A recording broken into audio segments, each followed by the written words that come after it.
And welcome back to the OPL promo relegation brought to you by Hungry Jacks. The second day, the last day, and I've got the lovely Bradley Teagun Seymour on the desk with me. I'm Jake Hysterics, Aussie Penko. This is it. We finally find out who goes up and who goes down. Comes down to Chiefs Academy and Tectonic. Tectonic have been in this position before.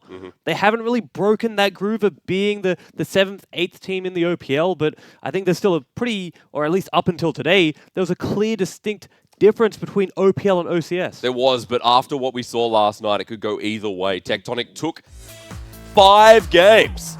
Took Avant Gaming to all 5 games. I still can't believe it.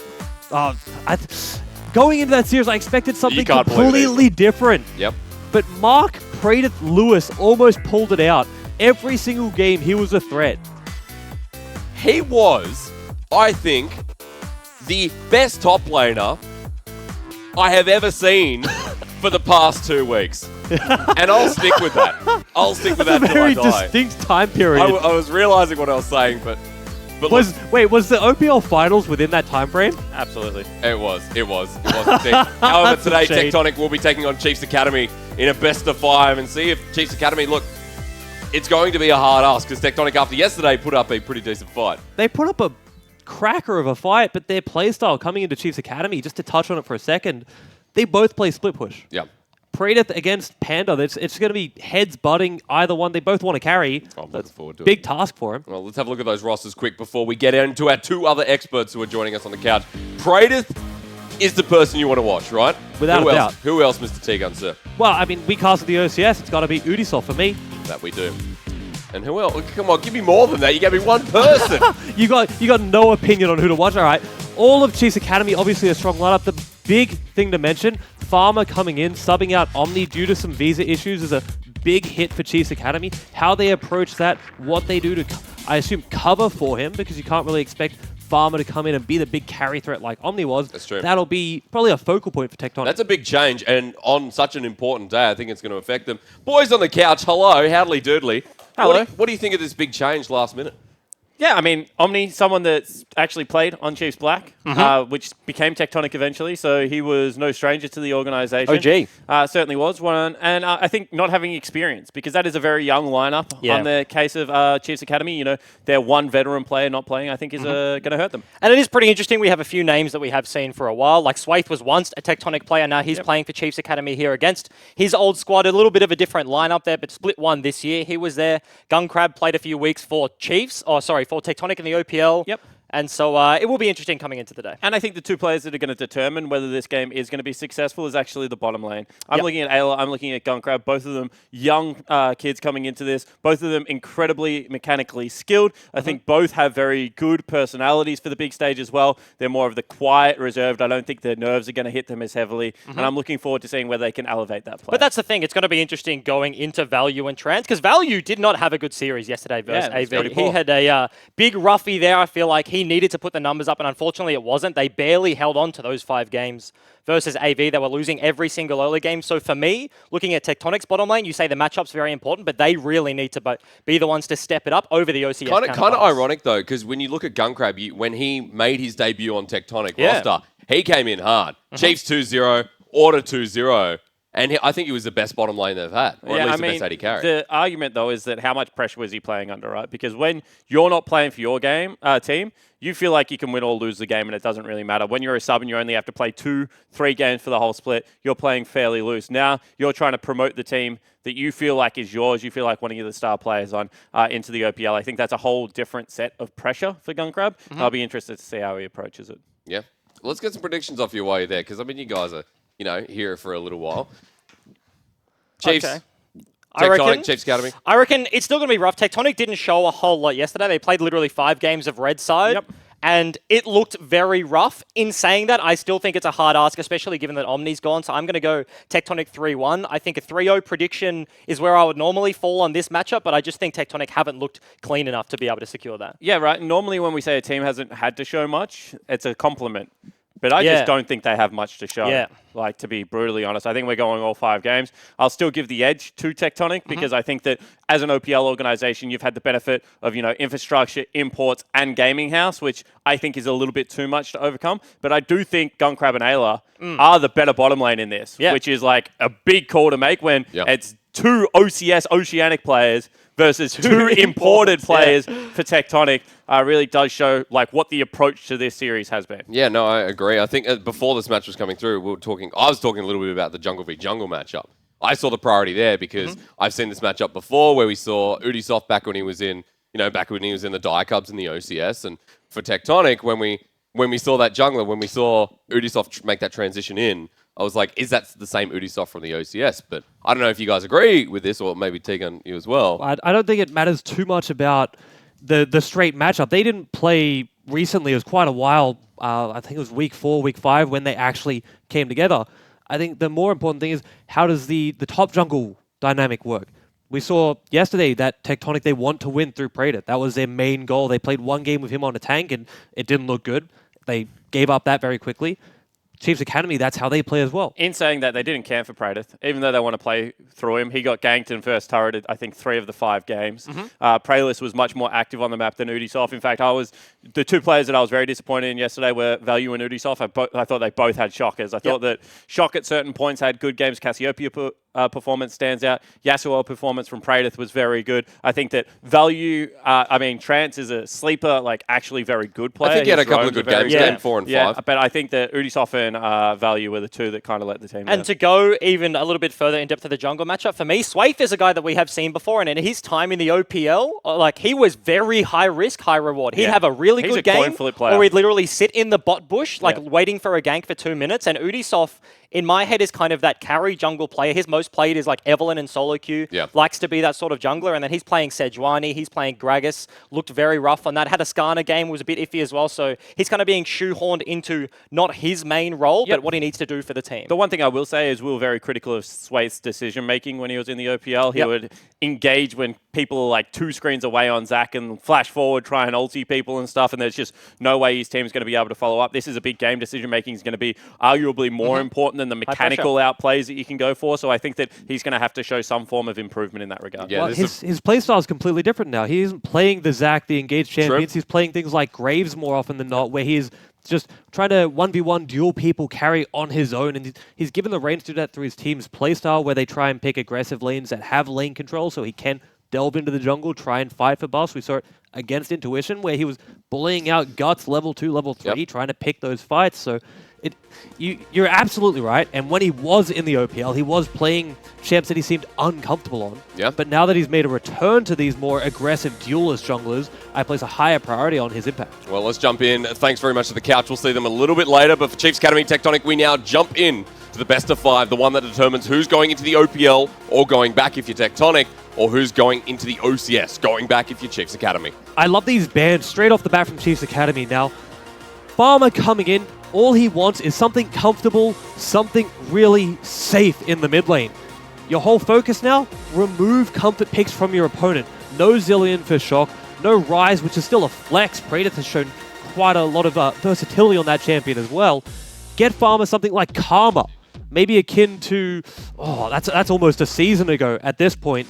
But you don't really want to give him a skill matchup in mid. Don't go to Lucian. Don't go to Corki. These champions which he might be more comfortable on, but are high risk, high reward. But I think this high risk, high reward play is something that's going to be asked if we get to the later games. Game 4, Game 5, that makes a difference. For Tectonic here, all 5 games yesterday, Tegan, I'll keep bringing it back time and time again. And now in game number 1, a fresh start against a fresh team. Let's see how they go. Akali has been left open in this pick and ban. They've given up Akali, and now Tectonic are the sort of team that they plan around giving up power picks and trying to surprise you with something. But I cannot agree with this decision. That, to me, is definitely going to Panda.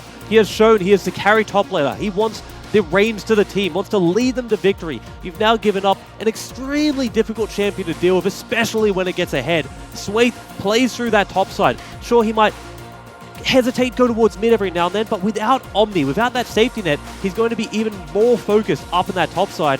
You've given away such a strong champion. But really, on Farmer, do you see that same response? Because Akali at the moment, mainly a mid lane champion, it's not like we're seeing her in the top side. That's why I think it is the top side.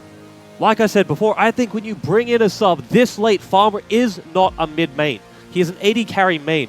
He is now playing off-role. You don't want to give him the Akali, the extremely high-skill champion. Yeah, but he has had some time to prepare for this, so I'm going to question this. Let's find out, because Chiefs Academy, their mid laner, put into a high pressure position immediately. Rakan was the pick as a couple of supports were taken away. The Nocturne left open for Swathe, and already Ayla's favourite champion, Swaith's favourite champion, Farmer on a good champion. You said we'll wait, so we're not locking in All that right. Akali. I think Panda it's top. maybe on You a think good it's champion. mid. We'll leave it for later. Oh, Evelyn locked in. Now, Ubisoft rubs his hands together. He loves it. we touched on it briefly. The couch did, especially saying Evelyn is his main champion by far. Yesterday, he was relegated to playing tanks for the majority of the series. Played 2 games at Gragas, 2 games at Sejuani, and then 1 of Skarner at the end, where honestly, that was his best game. You see they're lending him some comfort now. They're letting him to get into his own groove. So we see both teams playing their game. Yep. Rakan, Nocturne, like you said, 2 of their favorite champions on the side of Tectonic.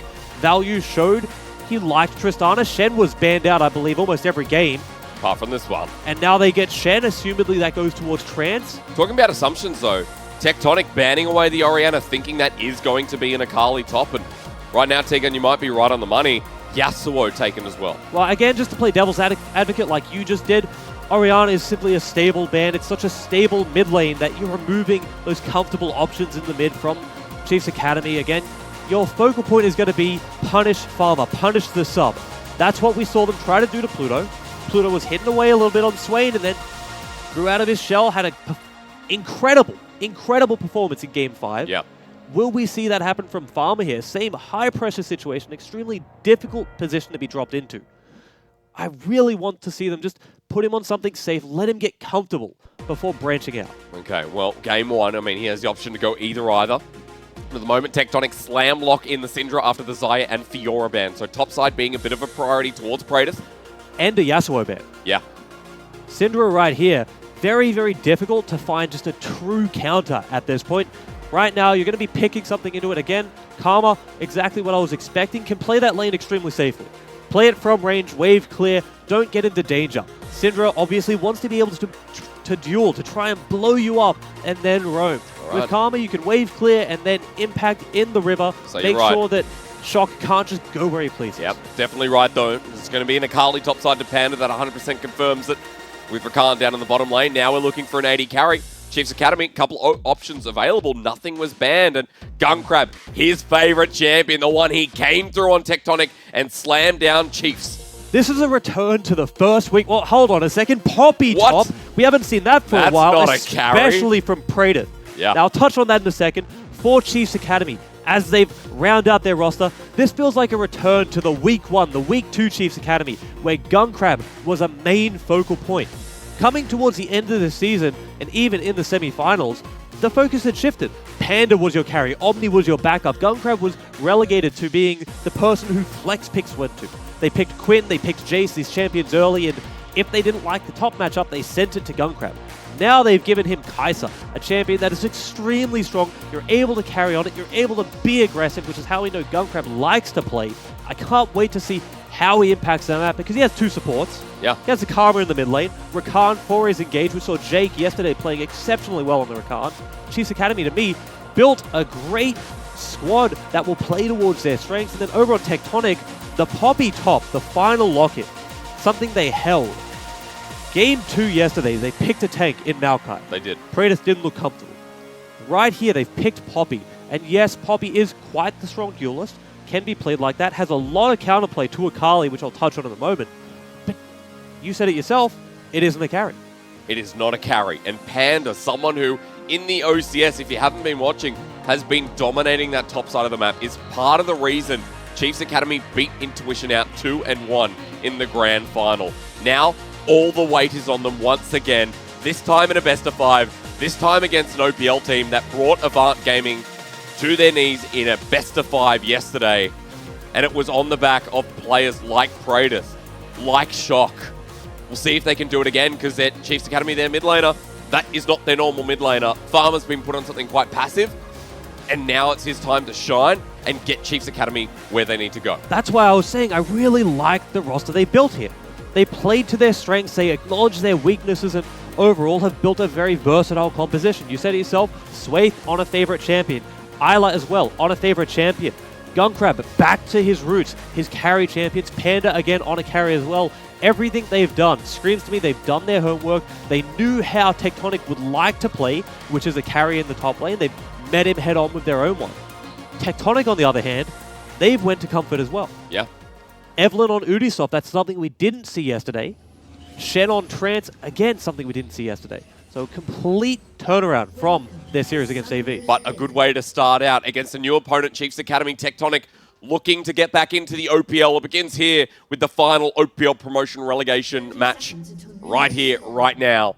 And Chiefs Academy, they will be the first team in a long time to promote to the OPL if they can win this best of 5. Yeah, it's been over a year at least, obviously, because of the change in format. I'm not sure when it was. One spot. There's been one OCS split, the longest ever.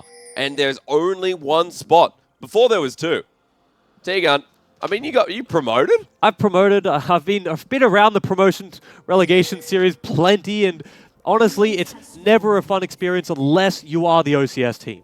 You have everything to gain. You have it all on the line. You know the OPL team has been stressed out preparing for this. They have to be really on edge. Yep. Whereas as the OCS team coming in, you have that benefit that, yeah, there's expectations placed on you, but nothing akin to what's on the other team. Well, especially when Swaith was playing in Tectonic. I think Spawn was saying, of course, in Split 1. That was to be noted, and Gunkrab as well, earlier in the split itself. So you've got 2 OPL players who've gone through and now have come back. Now, just to go on to a different note, I know you hate talking about level 1, about jungle pathing, but when there is an Evelyn on the board, it is so important. You can talk about whatever you want. We see the ward there on Raptors put out from Chiefs Academy trying to spot out his pathing. Now again, yes, he doesn't have invisibility yet, but Evelyn is so weak early on that you want to identify where he's playing, look for opportunities to either duel the Evelyn or force him into a difficult path, make sure that you stem their early game, slow down their ability to get to level 6, to hit those breakpoints where she becomes such a threat, so difficult to deal with. And on that note as well, I mean, Ubisoft, that's a small reset, but it's not really going to matter too much. Swaith is an aggressive jungler. Out of anyone in the OCS, that dude was in your jungle like it was his own. Yep, without a doubt. Like I said, they play with priority. And you don't have that priority in mid lane. With the sub, you have Farmer in mid lane, you don't have that comfort. With Omni, he would always be pushing up, pressuring. Hasn't been spotted. Nicely done by Ubisoft.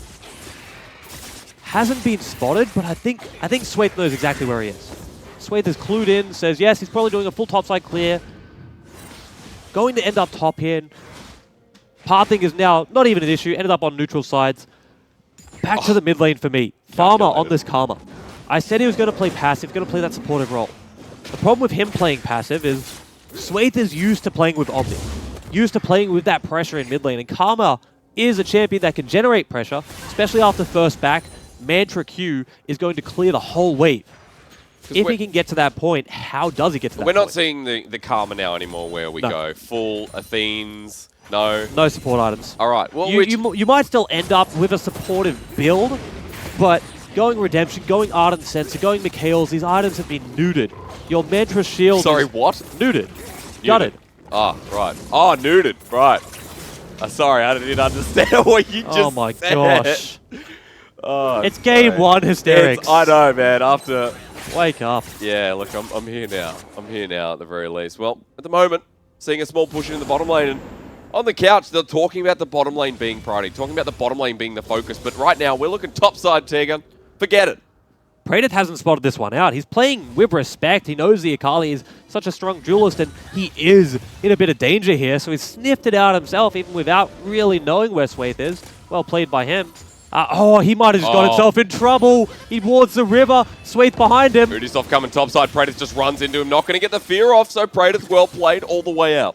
Gets out very quickly. Easily safe there. Now we see why he's picking the Poppy. It's something I didn't really explain is Poppy into Akali is a great matchup. You have a displacement in the knockback. You have the W to block Akali's dashes. Your ultimate is going to send her well away from the safety of the Shroud. Overall, the kit just makes sense. That hurts. Seeing someone miss a cannon hurts. But anyway, I digress. At the moment, Panda feeling pretty good about the matchup. Remember, you get a bit of sustain back when you're at full energy. But level 6, that's what I'm excited for. The interaction's going to be great, because Akali will use first ult. And then I feel like Poppy just might hammer away. Level 6 across the whole map is where it's really going to blow up. Syndra now has a lot more kill pressure at level 6. Evelynn starts to become this looming threat everywhere. As you said, Poppy into Akali. Who goes first? Who pulls the trigger first up there with the Poppy Copter? Or the Akali starts dashing in, trying to dodge. Even down in bot lane, when Trance hits level 6, are we going to see him leave that lane and let Value fend for himself? Or does he worry about Gunkrab and Isla then initiating and jumping onto the Tristana? Well, Panda's marked prey. Udisoft is up here as well. Panda not going to follow the mark, but here comes the charm into the smoke screen, and Udisoft is going to find him eventually. 1 Q, 2 Qs, 3 Qs. Udisoft can't get outplayed, but the minion wave's there. He backs away, and Panda escapes with his life. Both top laners this game so far reacting to these ganks extremely well. Panda buys as much time as he can, skates away, even though Udisoft pretty much got the maximum he could there.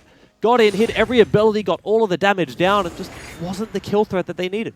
I think at the moment, the top side of the map, still the focus continues to be there. Now Swayth invading heavily again. We said this is how he played the whole season, especially against Intuition. Well, Smite will go off. Udisoft's not level 6 just yet. Swayth goes straight in, but Shock is over the wall. Unleash power. Swayth can't get it. Flashes the trades there. And although Farmer will find the kill, First Blood goes over to Udisoft. First Blood on Evelynn. Swayth thought he had caught Udisoft, tried to flash, tried to get the outplay, but it just did not happen. Evelynn now, with that gold advantage, with that strength, we've seen how strong Evelynn's can get. We've seen how well they can impact and influence the map, and that's a telling sign for Chiefs Academy when you invade the person that you rely on in Swayth. As we see it again, he goes in aggressively, gets everything he can on Udisoft. You'll see him spell shield out a bit of the damage and try and flash for the outplay, but it is just not enough. The response does go over to Farmer, so Chiefs Academy not walking away empty-handed. But at the moment, 10 CS lead there for Shock, and Udisoft now in a very comfortable position. That amplifying tome soon can turn into that completed jungle item. You were spot on about the Karma as well. Opening, probably going to go into Athene's and then just work towards essentially having more AP. I think AP is where you scale Karma mid lane. Panda here, about to get met by Udisoft. He's probably just going to have to ult out here. Panda now going into the rush smoke stream, wants to make the outplay. A miss there by Udisoft. Flash away, first ult by Panda, and no re-engage necessary. Panda with the outplay to get out there. Poppy too late, trying to block the dash. Evelynn tries to flash forward, try to continue the gank, but just not enough. And once again, top lane is just reacting well to these ganks. Panda, a little bit of a pickle there, gets out, uses all of his kit. Well played to him. At the moment, I'm feeling that Chiefs Academy playing the aggressive style, the same style that we saw in the OCS. However, top side at the moment, bottom side has just been nothing. Gunkrab with a small lead, but Kaiser, Rakan, at the moment, expectations kind of where they should be. Well, it's pre-6. Now that they have hit level 6, Rakan can engage. Can start looking for value. Pre-6 down there, you can't really engage because the Shen counter-engage is just too strong.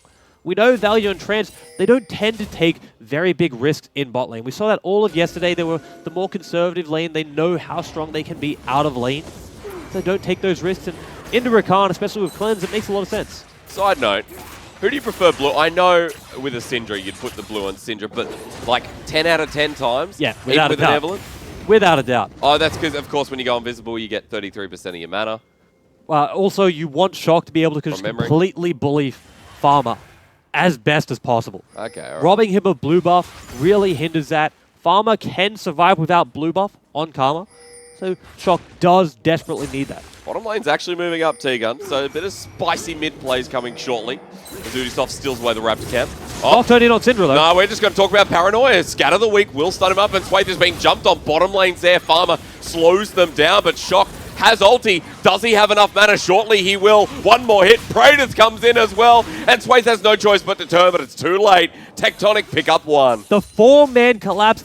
Everyone is there to shut down Swayth, to stop the aggression from the Nocturne, from the Chiefs Academy jungler, and I have to give the MVP there to Shock. Got the double stun off that Paranoia.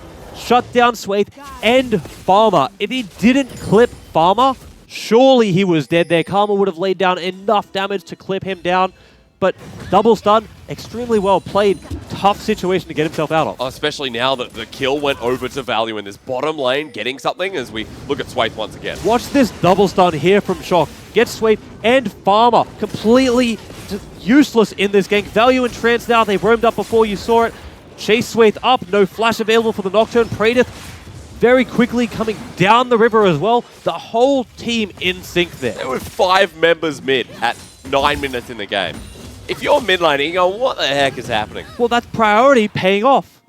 Value and Trance had built that priority bot lane. Now they've been pushed in, but you look at Shock and Ubisoft collapsing down. Swaith does spot them out, and now this Farmer's looks like a tasty collapsing. sandwich, but Farmer's dodged away. He's used his fancy footwork. Farmer gets deleted, though, and it looked good for Chiefs Academy until it wasn't. Blown up by the damage. Syndra and Evelyn can burst so hard. The Mantra W came out early. Cleanse as well to try and get out of there. Not enough. And Tectonic complete control of the map. I mean, considering when you have Athenes as your first item, yes, you're going to have an item before Shock, but it's not going to be much in the grand scheme of things right now. Chiefs Academy through their mid lane, struggling a little bit, and Swaith behind the 8-ball, the curve ball, behind some kind of ball. The curveball. That's the one. Tectonic map control now, building them a dragon as well. And this is completely different to what we saw yesterday. Yes, they're red side still, Ooh, that's hot. but they've changed their playstyle. Yesterday we saw they sort of threw Praedyth to the wolves. They didn't gank for him and expected him to just scale up, and this time Ubisoft has been around that top side, tried to gank Panda a few times, counter ganking a bit more. Feels a lot more at home on Evelyn, it has to be said. Oh yeah. Ubisoft, his playstyle in the last best of 5 against Savant, we're kind of like, oh, where's Ubisoft? Well, it doesn't really matter, we're focusing on other parts of the game. Game 1 against Chiefs Academy, now I'm like, I remember Ubisoft. This is what he's like. Yeah, you've watched him for, what was it, about 11 weeks? That's it. That we had him in the OCS, graced us with his presence. Ah, yes. A lot of people from Die Cubs went up to the OPL, if I may say. Yeah, Like a lot. all we've done is sing their praises as an organization, and not here today, sadly, because they had that ability to promote One of them's players. going to Worlds. Like, that's when you know that there's some talent down there. And that was, I don't know what happened down bot side, but that's Trance's ult. Shen rotation there. He just didn't want to walk, got a bit lazy. There was a bomb on Kai'Sa's and Kai'Sa's flash gone, Value's flash gone, so obviously there was a bit of a scrap there. Now we know. Inconsequential in the end of things, and you're right. One player's gone to World. Fire Panther never lost a series in the OPL, might never do that. Might win Worlds. Who knows? On his first OCS split. that'd be a good sight. That'd be. Let's just get them through play-ins first. Yep, alright. Work from there. That's fair enough, but in the same regard, Gunkrab has made his mission to the OPL as well. And look at Gunkrab right now. He's 20 CS ahead, so although the rest of the map is kind of skadoodling somewhere else, Gunkrab has been CSing and he's 20 ahead. Again, it just reminds me of the Chiefs Academy of old. The top side of the map not doing too crash hot, and Gunkrab just silently chipping away at bot lane, building his own lead. Oh no, Farmer, he's going to be stunned up again, deleted by Ubisoft for the 3rd. I tell you what, Farmer cannot let this get to him. I saw on his player cam just there. Hold on a second. The Blaze bot, Swaith has already taken down Value, and this doesn't look good. Isla taking the damage, Gunkrab tanking it up himself. They can't get Trance, so it'll be one member and a heal blown with Gunkrab almost going down. Gunkrab tanking turret there doesn't let them get that full trade. Mid tower now going down for Tectonic. First turret goes towards them. Top control as well will likely result in their Herald, and good answer by Chiefs Academy, but not great. I mean, right now they're scared of where Ubisoft has gone, but they're going to get this turret. They're going up to Rift Herald and Tectonic on the front foot this time, as opposed to last. Very proactive from them, starting up Rift Herald now. Chiefs Academy, hesitation on that bot This is like their first Rift Herald.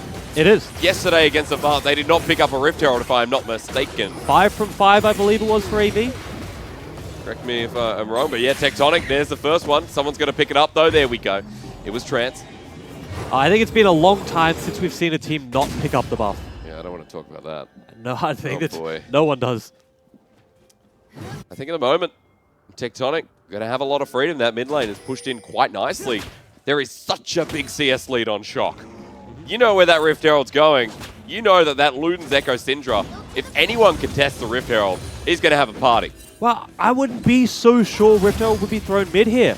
Bot tower hasn't been broken open for Tectonic. That's an easy way for them to start chucking through towers down there. So could end up there, but on Trance, you have the global pressure of Shen. If there's ever a fight in mid, in top, something happens elsewhere on the map, you can instantly convert that into an objective.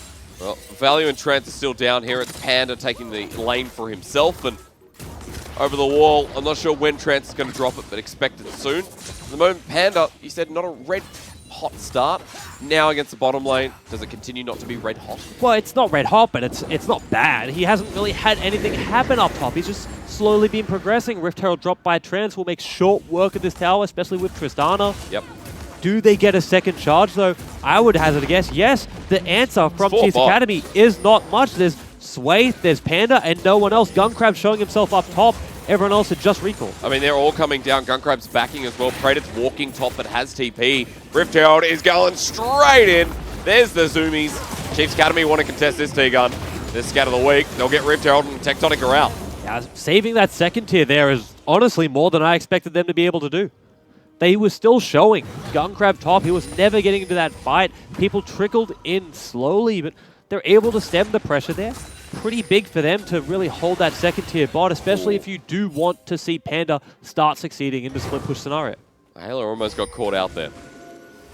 But speaking of Panda, he's going back to the top side of the map, and right now, TikTok shock. I mean, it's 16 minutes in, I'm not going to even make the reference. At the moment, he's so far ahead. Look at that. 1,500 gold. That's just a natural lead as well. Yes, there was a couple ganks in mid, but it was mostly him just bullying out Farmer, asserting his dominance, made sure Farmer knew that was Shock's lane. Yeah. And the Chiefs Academy mid laner, he cannot let it get to him. He needs to just sit back, make sure he's in the right place mentally, knows that he is the support in the team. He's not expected to win that lane, to be aggressive, and he's showing that in his build path. Athene's first. You have the Aether's Wisp. You're going towards those supportive items, likely to see something like a Redemptions or a Mikhail's, even though they have lost a bit of their power. Yeah. It's all on Gunkrab and Panda. I mean, in that regard as well, Farmer being a little bit behind, even if it's 1,500 gold, that's really the gold lead for Tectonic. Everywhere else, quite neutral. Even with Ubisoft being up 3 kills, Swathe has 1 and he's 30 CS ahead. Yeah, Swathe has done extremely well, as we expect him to pick up CS, and now a lot of posturing around this dragon. Tectonic's got the first one for free, but an Infernal Rig you have to fight for. Hello, there's a teleport there. That's actually going to be channeled and finished. Praetor wants the Infernal badly, and don't we all? Well, Tectonic at this point, if they can poppy ult 2 people away, they can take this dragon pretty readily. Instead, they just started up trying to tank it a little bit. Chiefs Academy posturing. It's going to be a full 5-on-5. There's the helicopter. Who does it hit? Swathe straight in. He's been popped out, and now 4 versus 5. They're poked out. Panda wants to go in. He deletes 1, so the Infernal at the cost of Trance. Chiefs Academy can now go mid as well. They have the inside track. Mid tower, surely the next focus, soon to fall. All of Tectonic pushed down. Yes, they get the dragon. Great ultimate by Praetor, but the cost is there. Mid tower gone, opens up the map to Chiefs Academy. Gunkrab, Panda, able to go wherever they please. And now T-Gun. Now it's more of a steady game. A minute 50 till that Baron comes up. The outer taken down. And Chiefs Academy up on turrets. Up on turrets, but down on gold. Yep. That's not something you see often. Have done extremely well to sort of stall out the game, and we'll see here again. Watch Praetor charge up that Poppycopter. He's waiting for Swathe. He's waiting for this Nocturne. Doesn't want the steal to happen. Gets rid of him. All the damage, though, comes down, and you have to concede someone. Trance is the sacrificial lamb. He ulted them. Goes down for his team. That was an interesting ult. Well, he's trying to get out. Yeah, that's it's fair. clever. Didn't work. Fair. Tectonic down top side. All right. What's Look the at this wave. What a wave to push with. You have Tristana, the fastest tower pusher in the game, at least at the ADC role. You reckon? Without a doubt. Who pushes towers faster than her? Maybe Jinx if you never go near the tower. Yeah, okay. All right. No, you're right, Tegan. When you're right, you're right. Don't have to fight you over that one. So top does go down. Tectonic still with what you would call a firm gold lead if you were, a $2 shop. Firm, but inconsequential. That is how I would explain it. It's all of that gold is in that mid lane, in the Syndra versus Karma matchup, and that's exactly what we were expecting. I assume Chiefs Academy were expecting it as well, because the playstyle has reflected that. Karma is the supportive champion. But they have to know, in this situation, this is where they're comfortable. Gunkrab is starting to roll, so is Panda. They're both starting to generate a lot of damage in these team fights, and as long as they can stay alive in the team fights, which is easier said than done against Syndra. Nocturne, Paranoia down. TP, where is it going? I'm not even sure at the moment. They've just jumped onto Ayla. Sorry, Ubisoft has been caught out. The shutdown goes to the Akali, and they're heading topside. Catch the Evelynn trying to shark around, and Paranoia used well again. Now complete control. Baron coming up. No jungler available for Tectonic. Look to see Chiefs Academy bait around this area, take vision control, but obviously not going to do it at this point. That's a little too risky. I think Ubisoft's getting nightmares for back when he was in Dire Cubs and versus Chiefs Academy back in week 4, week 5. But right now, 3-2, he had such a successful start, but a little bit encumbered after that.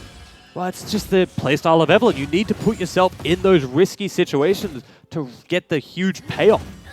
And every now and then, it's going to backfire. You're going to get clamped down on. You burn the Rakan flash, so Rakan's engaged now a little less threatening for the coming 5 minutes.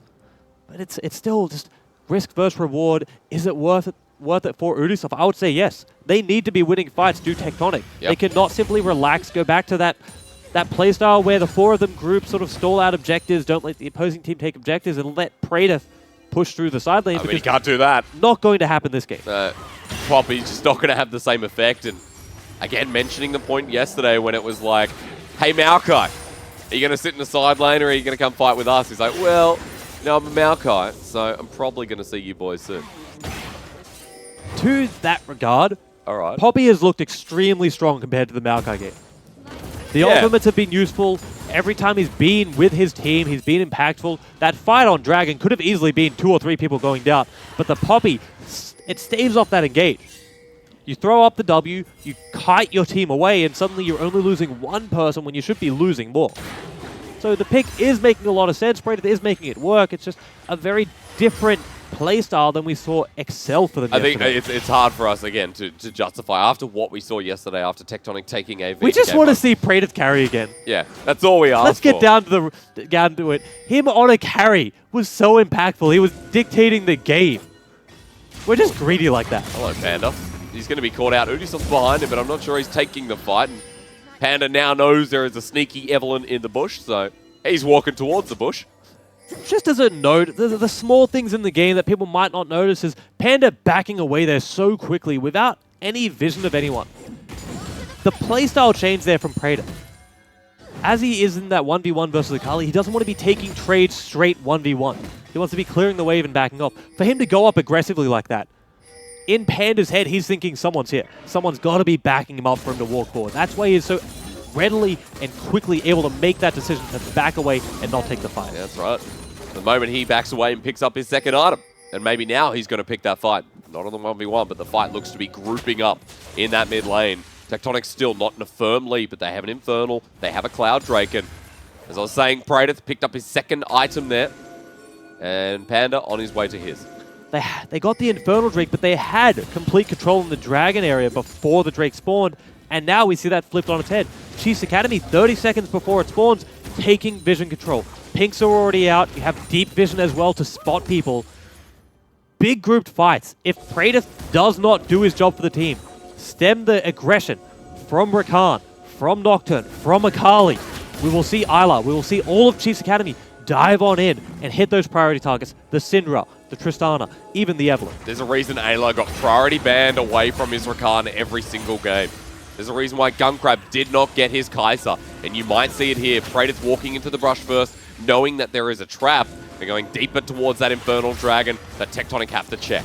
Chiefs Academy, they're doing what Tectonic just did. They try to sneak away the Dragon. Praetor misses the ultimate.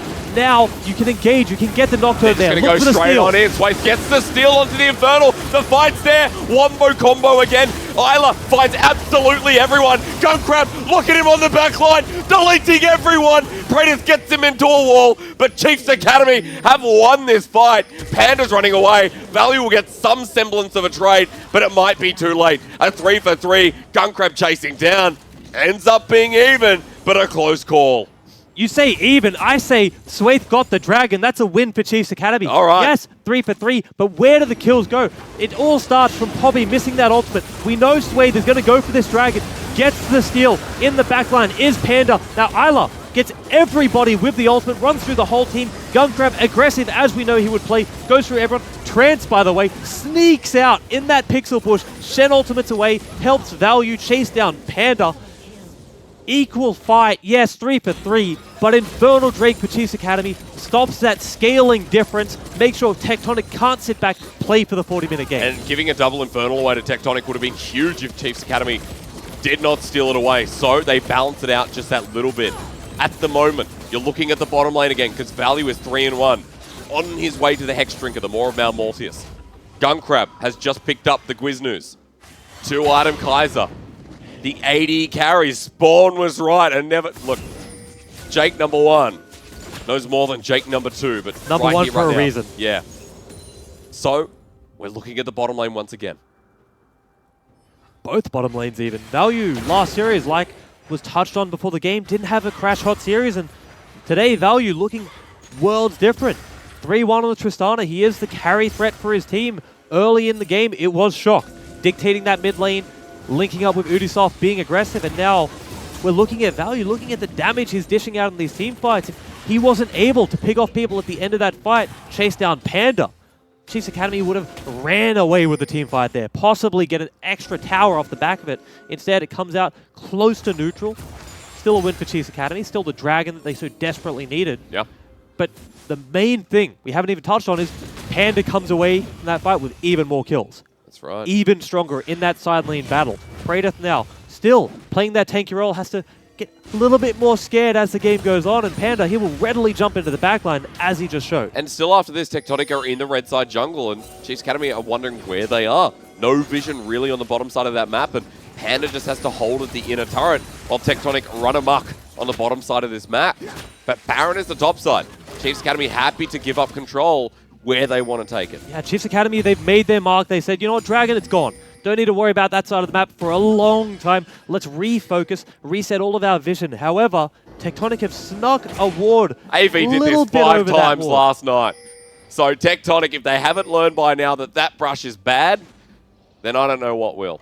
Well, you know that brush is bad. Everyone does. But you have to check it. You can't simply sit back. 2 blue trinkets already expended. There's a pink ward in there. Those trinkets will never get hit. You'll simply start the Baron if that's your choice. Tectonic have to walk up and start checking bush by bush for vision. Well, Trance is over the wall. He drops a ward. Now finally they can clear it. Tectonic playing this ever so cautiously, and they're going to start this one up. They don't take that other ward. Sneaky, sneaky. That's so clever. You cleared everything but that one ward. You're trying to sell that you left after They're not coming. No one is reacting from This Tectonic. is going down. 4K, It's gone. 3K. Tectonic are not checking the Baron, and Chiefs Academy get away with murder. Huge brain play from Chiefs Academy. That's all it is. This is the ascended brain play. You clear 2 wards. 500 IQ. You leave digger. 1 ward behind to tell the story to all the other wards. What happens when you don't pay respect? Take the Baron from under their nose. That is, I would say, game-changing. Oh, yeah. Up until this point, Tectonic, slight lead the whole game, had a lot of control. Now, against a Baroned-up team of Chiefs Academy, a team that can dive. Rakan, Nocturne can so aggressively jump on people. You have to be so careful in how you defend your turrets. And then I guess it comes back to the point of Chiefs Academy is their decision-making, at least in this game 1, showcasing over Tectonic. Well, I think the most important thing when we talk about their decision-making is how much it has changed in these few weeks. Throughout the OCS split, they were an OCS team. They were fighting. They were aggressive. They would take everything they could. This has looked like a very controlled game from them. They have to bridge that gap as well. That's how you get in the OPL. That's what this is all about. And now we see the siege setting up. Only 3 people here from Tectonic defending, but you need 2 people to stop the Akali. Ubisoft has to keep going up to that top lane, coming back towards mid, try to help out his grouped up team, and eventually something has to give. 2 people going up top now looking for Panda. I'm not sure they can ever kill him. Panda's just run away. Ubisoft was there following, but Panda knows. Chiefs Academy paying a lot of respect to this Evelyn pick, but they stay mid. With the Baron buff, Tectonic are going to try to defend, but patient as always. Now here is the one weakness of Kai'Sa, is her short range. Trying to see towers is so difficult. Praedyth now trying to engage on Panda. He knows Ubisoft is here, but like I said, killing Akali in this side lane is so difficult. You need to land absolutely everything, lock him out of his shroud. A lot of guesswork. Getting all of that done, that takes a miracle. It does. And look, Ubisoft just goes back to his base. wonders what the play will be next. Swaith trades red for red eventually. There's Baron buff, nothing much happening, but the slow push of the inner turret. I love that Swaith is going top here. With the ultimate, he can be back mid in a split second, helping out his top laner. Now the threat of Ubisoft going up there, helping out Praetor, doesn't exist. They win the 2v2, do Panda and Swaith, so they don't have to pay respect. The mid tower finally chips down. Top tower soon to fall. Baron, as a swing, 2,000 gold already, building up to 3,000. You have to think that bot inner tower, the next to go. I was about to say I didn't see much with the Baron, but just blew my eyes wide open. Top goes down, next inner or the last inner remaining. It's a very patient Baron. Yeah. You really expect things to just explode, especially after a steal like that. You think everything is going to pop off. Cloud Drake here for Chiefs Academy will completely neutralize the Dragons. But they take it so patiently, so carefully, and play it so well. There was never a risk there from Gunkrab or anyone on Chiefs Academy where they could be killed. Yeah. He paid a lot of respect to Shock, stayed as far out of the Syndra engage range as possible, made sure he took his time. On the other side of the map, Panda never really tried to go, hey, I'm going to outplay you, I'm going to win the 1v2. Waited for Swaith to walk on up there and help him out as well. Credit to Chiefs Academy. Like I said before, this is a different Chiefs Academy. It is. 3-4 weeks ago, they were fighting for everything. They were a scrappy team. Swaith was extremely aggressive to a fault. Is this different to Grand Final Chiefs Academy, though? Against Intuition, because I think there was some clean play from them there. I agree. I would say that's where the change really started to come through. But have they climbed? I mean, it's very early, folks, to be saying, you know, this is brand new. Because right now, Tectonic is saying, no. You just left something open. You made a mistake. Yep, the second they find anything they can take, it goes down instantly. Gunkrab and Ayla showed up down bot lane. The second they show themselves, Tectonic just run it down mid, take that tower freely. Like I said, Tristana extremely quick at taking towers. The second they're left alone, long enough that you can get a full stacked bomb, it is gone. Yeah. Well, Gunkrab right now, he's just picked up the Mercurial Scimitar, goes back, the Zeal in his pocket as well. And Chiefs Academy know where their win condition lies. Top side, bottom side. But at the moment, Gunkrab has been the carry threat in the past and finally moving back to the position of that dangerous Kaiser, of that I will win the game for my team if you let me. Now again, Chiefs Academy, so patient in their setup. Tectonic there, they were trying to be sneaky. Shock was sitting in that bush, building up the orbs, and no one bothered to check. There's no need to go down there. You have to give them so much credit in how disciplined their approach here has been. Yes, you could say they're being a little too cautious. With so much on the line, you have to sort of expect that. But OCS teams previously have been the teams to make the mistakes, to be the aggressors, to be the cocky, the young ones, the upstarts. And right now, they're showing a lot of poise, a lot of sort of what you expect from the veteran teams. Absolutely. And that patience continues on, maybe towards the Baron. Minute 45, they waited this long. There's no rush for them, and breaking open Tectonic's base is extremely difficult. And if you mess up, if you get aced, Tectonic can win the game. Yeah. At this point, Gunkrab just walking into Praetor. That's when you know you just need to run when you get 2 seconds skin sets of stacks off. No respect there. Did Gunkrab show anybody? But I mean, they can just walk mid now because Praetor has to heal back up. It's going to take a while. They get some damage down. Trance walks in. T-Gun, it's happening once again. Swaith has ulti, but Gunkrab just deletes Trance. He's gone. Paranoia just means that when you open your eyes, there's a dead body in front of you. He disappeared. I thought he was fine. Gunkrab playing so aggressively. Now he has the Mercurial Scimitar, knows his limits, goes in, picks someone off. Chiefs Academy, they're showing it's difficult to siege into you. But you make one wrong move. Trance there tried to dash forward, tried to get the taunt. The second he did, he signed his own death warrant. Ayla instantly in there. Jumps on top of him. Gunkrab walks up, makes sure he puts the damage down that his team needs, and the game has been slowing down a little bit. But it's been Chief Academy's control the whole time. Really, against an OPL team. Again, another game where expectations, I said this last night about Tectonic, when Tectonic were taking it to Avant. The expectations really mean nothing in these series, and especially here, a strong start for Chiefs Academy in the later stages of Game 1. 3k gold lead, and that Elder Drake is coming up next. When you see the Elder Drake, it's going to be the same effect, whoever gets it. But Remember, 2 Elder Drakes, if we go that far, that's what you'll be looking for. We look at Baron, and it hasn't been a game-ending objective. It has not. Elder Dragon is. Elder Dragon means you can dive anywhere. Tectonic starting up this Baron. Panda with a great flank teleport. Everyone is going to be running at him right now, but killing him, like I said before, almost impossible. He can buy so much time. His team is collapsing behind him. Smoke screen's there. Scatter the Weak cannot hit, otherwise he is dead. Here comes Nocturne right in the middle of the fight. Panda gets bopped away, but in the back, Poppy. Swathe goes golden. Chiefs Academy do not have this fight. They have to disengage, and Tectonic look to challenge further. Ayla still has ultimate. He can turn around here. Look at Tectonic all grouped up. Just walks forward. What an animal. He still has Mercurial Scimitar. He still has heal. He knows how strong he is. Control again goes to Chiefs Academy. They have the inside track now. Take control of the Baron, and you'll see them start baiting on that objective again. They snuck it before. Tectonic, they will so aggressively check it now, knowing that Chiefs Academy are willing to try and sneak it again. Guncrab's been hit, but will not use that Merc, so this time we'll hit the Baron. Healed up again. Farmer is just giving so much shielding towards his team. This Karma pick doing a lot. Shock cannot find the picks. And therefore the mid lane of Chiefs Academy working out well. Isla finds the engage. Guncrab straight into the backside. Hitting value. Look at Guncrab. He heals up. Deleting absolutely everyone. Swathe will go in. Praetors will try to make the escape. But Guncrab says, I am not dying today. Right into the wall. Praetor says goodnight. And Guncrab says hello. Just Shock remains, but not for long. Flashed right in. Chases him down, and that will be game for Chiefs Academy. The death timers are simply too long. Here's a wave we prepared earlier through the beautiful magic of television. They chase straight to it. Guncrab, the aggression pays off. He jumps into the back line. He chases them down. And like I said, this is the man we saw week 1, week 2. Aggressive to a fault, but finds all the enemies. I tell you what, Chiefs Academy, they sat on Guncrab this time, and they sat well. They take their first game in this best of 5 against Tectonic. Farmer in the mid lane.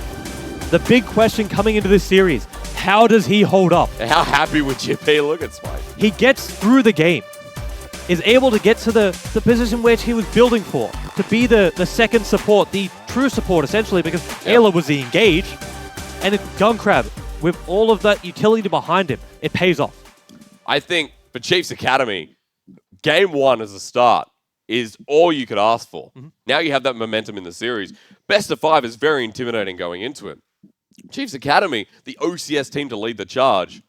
Again, expectations, not what they say. Oh, the Chiefs, they've done it before with Chiefs Black, looking to do it again. Yeah. Now they have side selection as well. Yep. In the mental game. That is one thing I have to keep harping on about because Farmer comes in as a sub, not his main role.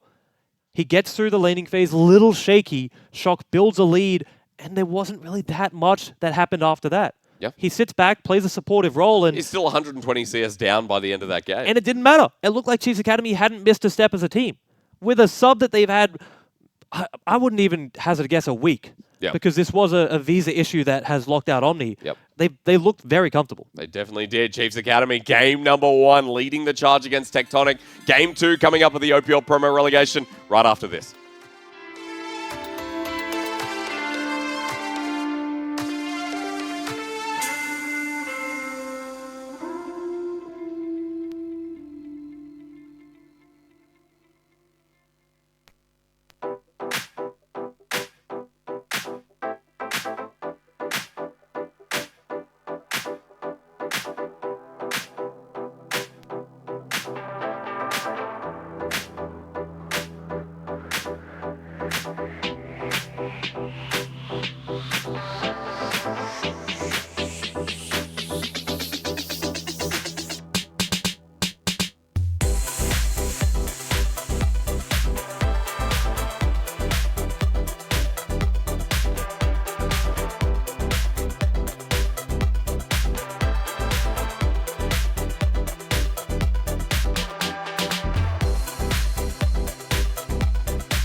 Hello and welcome back to the OPL OCS promo relegation brought to you by Hungry Jacks. I'm Spawn, this is eJim. Yo.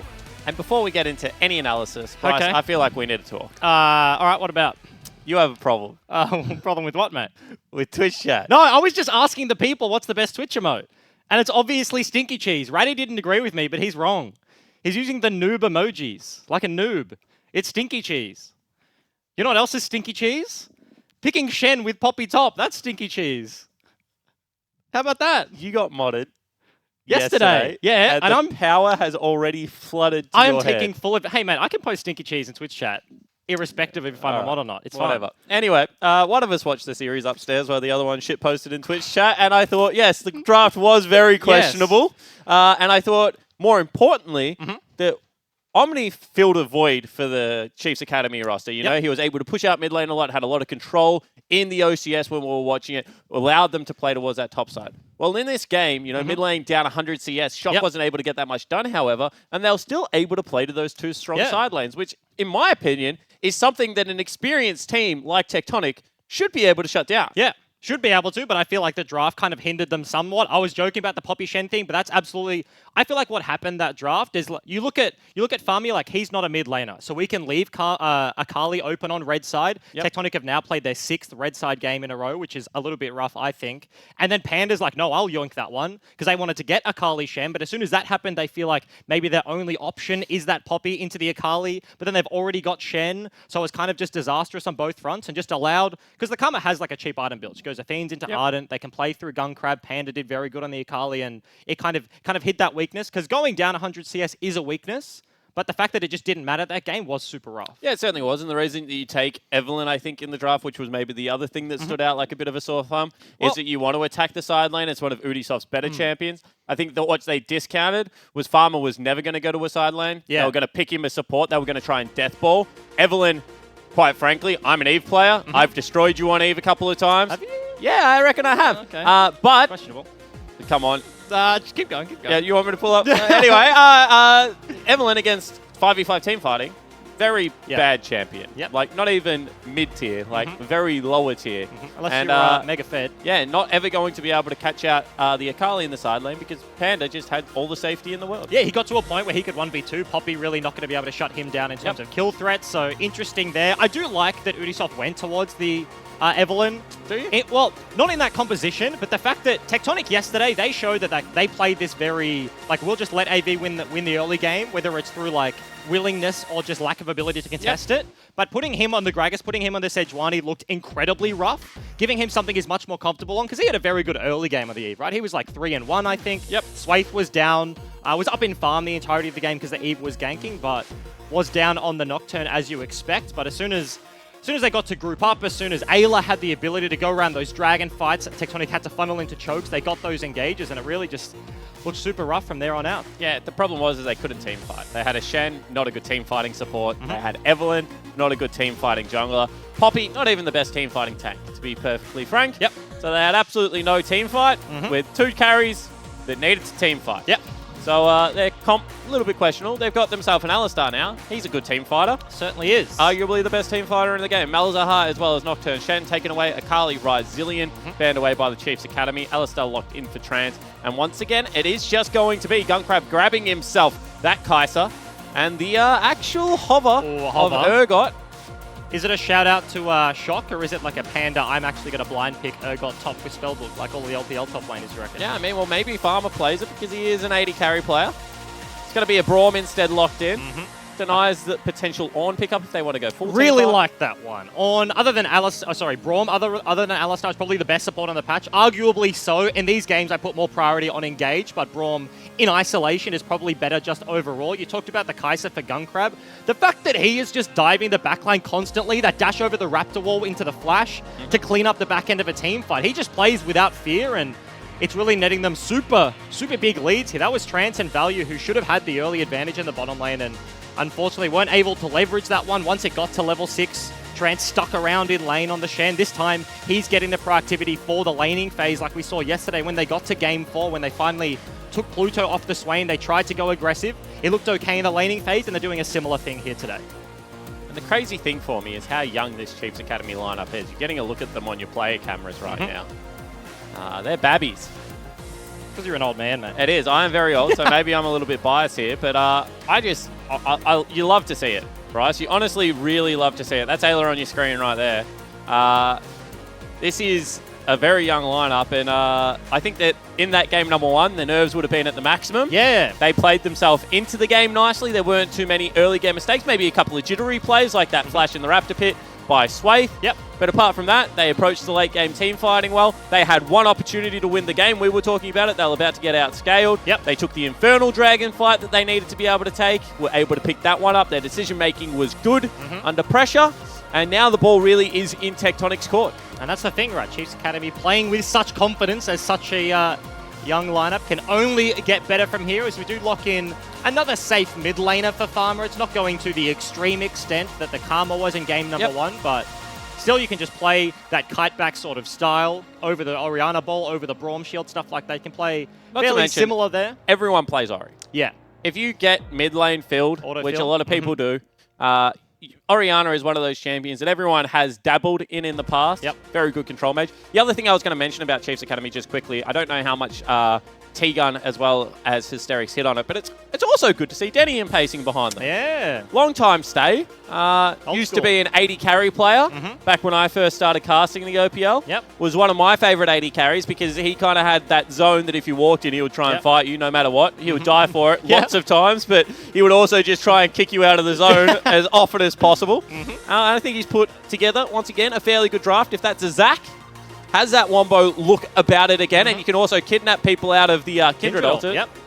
Swaith is a long-time Zac player as well, so that one makes sense. They do lock it in. Azir is almost insta-locked here. Shock had a fairly decent game yesterday. It was a 0-2 in the laning phase, but then really turned it around for his team. But that is going to be Praedyth on another tank in this instance. That's interesting. Certainly is. I mean, they've got a 4-man core right now. You could take something like a Jax, something like a Quinn maybe into the top lane if you are Panda right now. Maybe even something like that Urgot and try and abuse this Maokai. And that's the thing, right? Yesterday, Parvu was playing the tanks basically every single game, so it really was that carry versus tank lineup here. That'll do it. These two players are super deep carry pools. Nara is going to be the lock-in, and very old-school matchup into the Maokai. If he gets ganked early, it can be super rough. Mininar, very easy to pick on, especially with super hard CC, very easy to execute in the Maokai. Then you have damage from Ubisoft's Kindred, but if he can get to that Black Cleaver, start working on his second, third item, then it's going to cause a ruckus all over the map. In saying that, you need to track where the creep wave is, because too many times I've seen top laners twisted advance onto Nars and get hopped underneath turrets and die. Yep. So bad. Just got to be able to track that one, Bryce. Not to mention, Maokai does have to push in to Nar to win the lane, so he can just farm safely. Not saying he's going to go 100 CS up, but we've seen a lot of split pushing builds come out of Nars lately. Quinsu's being picked up. Wisnus. Yep. So we have options. You can go Frozen Mallet.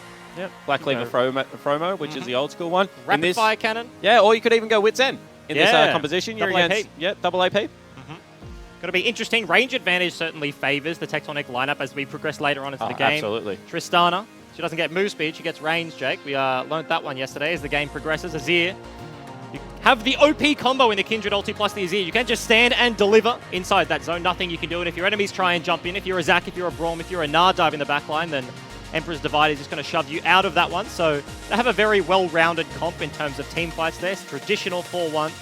As you talked about, 1-3-1 potentially if Gunkrab wants to go into it for Chiefs Academy, but looking like a fairly standard match in the 1-4 as well. Yeah, it certainly is, and I'm just interested to see who's able to execute, because now the team's playing much more on equal footing.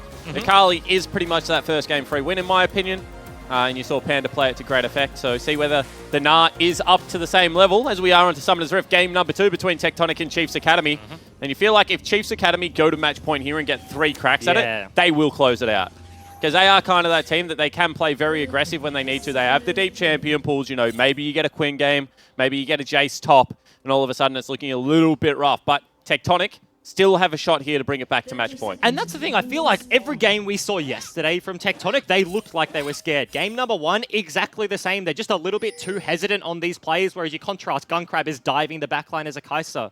It's Trance, like, not committing topside to roams on the Shen, just kind of locking in this game plan, and they're not really playing towards it. So they get on stage, and things seem to fall apart for this lineup, because they're not bad individual players. You know, Shock has been around for a very long time. This is double import. Praedyth in the same boat has been on multiple teams over the course of time. We saw him pop off a few times yesterday, but it's really just about working together and getting on the same page, and it just looks like Tectonic haven't been able to pull that together. Certainly have not. Gunkrab takes the health trade as opposed to getting the ward kill with his support Ayla. This is the bottom lane that I just want to focus in on. I think that if any players are going to get picked up, or if Chiefs Academy do promote, and obviously the slot cannot stay with the Chiefs, but will get picked up around another organization, this is the core I think that you're looking at keeping. Yep. I think that they are both super talented young League of Legends players, which is exciting for Oceania because we haven't had many up-and-coming people in that regard. I know a couple of people disagree with me in that, but I think the old guard has been around for a very long time. Ooh, it's actually going to be a flash forward. It's going to be a jump in. Gunkrab is going to fall down here. Doesn't burn any summoner spells. First blood goes to Udisoft. Yeah, very nice planning there from Tectonic. The ward is there, but hop over the wall from the Kindred goes all the way around, so absolutely nothing they can do. It was interesting tracking the level 1. It was actually a topside start from Swathe. That meant Gunkrab and Ayla started in lane, and against an Alistar Tristana, that is incredibly rough. She's super short range. Alistar level 1, literally useless unless you have a jungler flanking behind. So that was a very nice pre-prep strategy there from Tectonic, and gets them a very early first blood. Yeah, it certainly does, and this is a lane that you need to do well if you're a Tectonic fan. Double import is big pressure. You're going to see the cross actually come through from Udisoft, so this is going to be double Rift Scuttler picked up. Guaranteed. Does get the deny. No smite from Swathe means that he can't stick that one around. This is a very good read from Udisoft. Recognizes that Swathe has walked away. Doesn't have a ward, so face check in the bush is pretty rough against a Zac. You would end up tanking all the blobs, so just a little bit of contest, and he does just back away ultimately. At least he knows where he is, knows exactly what Swathe is doing as far as jungle camps go, knows that he probably has to head now towards that bottom side of Summoner's Rift, has a free gank top lane if he wants it. And that's the thing, right? Zac is one of those champions, maybe not level 3, but even approaching level 5 as you get points in that E, you get extra range. He's very weird to play around. A lot of junglers can't hop over those huge walls, like in the bottom side if he gets around behind you, so being able to track him and like reduce the wild card factor that he can just randomly pull out a gank that you don't expect is very important, so keeping eyes on him. Very good. Panda in the top side paying respect to the Kindred. Doesn't have vision, but knows exactly where he is based on the lack of information. So Panda came out of nowhere, Bryce. Yeah. Player we took a look at Order when we were looking at our Academy roster as well. And I hadn't really seen him. And I feel like I stalk solo queue more than most people because he wasn't in called Oceania. Panda. He was called Adam. Called Adam? With an E. Yep. Obviously his first name. Yep. Makes a lot of sense. Yeah. Certainly does. But I think has certainly come into his own. Able to take down Fantix in that best of 3 that they played in the final. He rivals Fudge in playstyle when you talk about OCS top laners and like super heavy carry players. Fudge up there in the GP. Panda hasn't whipped out the GP this series, but certainly in a very similar vein here. Likes to go towards the Gnar. And see how he tracks for the rest of this game. Of course, this is going to be double tank game for Praedyth, which is not what Tectonic saw success on yesterday, so it's interesting that they are doubling down, but this is... We've had 6 red side games from Tectonic. Now this is number 7, and they swap over to blue thanks to Chiefs Academy, because that was a win on Tectonic's map selection. Now they get a choice, and they want to try play through Panda, play through their carries where they feel like maybe they have an advantage, and they get the counter pick. So interesting to see how this series is already progressing. Because I feel like with Farmer in the lineup, they do have kind of 3 people that you are going to blind pick for. Gunkrab just wants his team fighting AD carry, it looks like at this stage. Really, you're only holding counter pick for Panda, which means red side, you don't have to sacrifice all that much as long as you get rid of the Akali. So I don't hate the pickup right now for the side swap. Makes sense here. Take a look at runes real quick. Tristana goes for the press the attack, obviously. Less effective in the late game than something like a Lethal Tempo, where you just get straight attack speed and you're critting people's faces off, but when you hit the Buster Shot, amplifies the damage, so it feels very nice, especially when you have all-in threat like the Alistar. We've seen that be successful already this game. Gunkrab in this instance, recognizing that it is a hard matchup, and goes towards the Fleet Footwork once again. We saw him go the heavy AD build last game. Interesting to see if he does flip it up and go towards AP, now that they have like a range disadvantage, or if he does just go straight towards the AD build again. Yeah, I think it's going to be AD. I think the scaling is just there at the moment for the AD build, and he is going to have to be the carry the Chiefs Academy needs. Still, even though he fell down, doing okay in the CS department. Obviously, that is a shot coming out of value nice and early, so he's going to get it back with that assist and pick himself up a BF. And I'm going to be that guy, and that was largely an irrelevant reset there, but Udisoft on the eve, game number 1, incredibly rough. Resets his second camp, then went down, reset the Gromp, had to smite that one away. Now doing it to the Wraiths as well, so doesn't really have his eye in already 2 games into the series. Panda, though, top side, is level 6, but Ubisoft's behind him. Yeah, could just throw him back into the wall if he has to. Is going to get the transform in there. Ooh. Don't really think that there's any form of dive that's going to happen, but the flash is still burnt, so successful game. Yep, they get themselves the summoner, pays respect very early, doesn't wait till like the twisted advance or anything comes down like that, doesn't want to risk it, just pays it early and gets away relatively scot-free. Does mean with Kindred showing top side that Sway, despite being a little bit behind in the jungle matchup if he ever faces 1v1 in the river. Mate, I want to support that looks at me the way Ayla just looked at Sway. Did you see that? Yeah, I did. 3 stacks. I tell you what, I'm gonna give myself a little bit of a compliment. Oh, here we go. Back in the day, I would always throw an ability at a camp. Didn't even make. I was just doing damage, you know, at a Gromp over the wall, something like that. I'd always chuck it. Yeah. Sammy D was my biggest fan. Sounds good. Whatever. Not a fan? When was the last time you played again? How many games of mine did you spectate? How many times did you see it and pick up on that? I actually watched too many solo queue games that involved Chiefs members.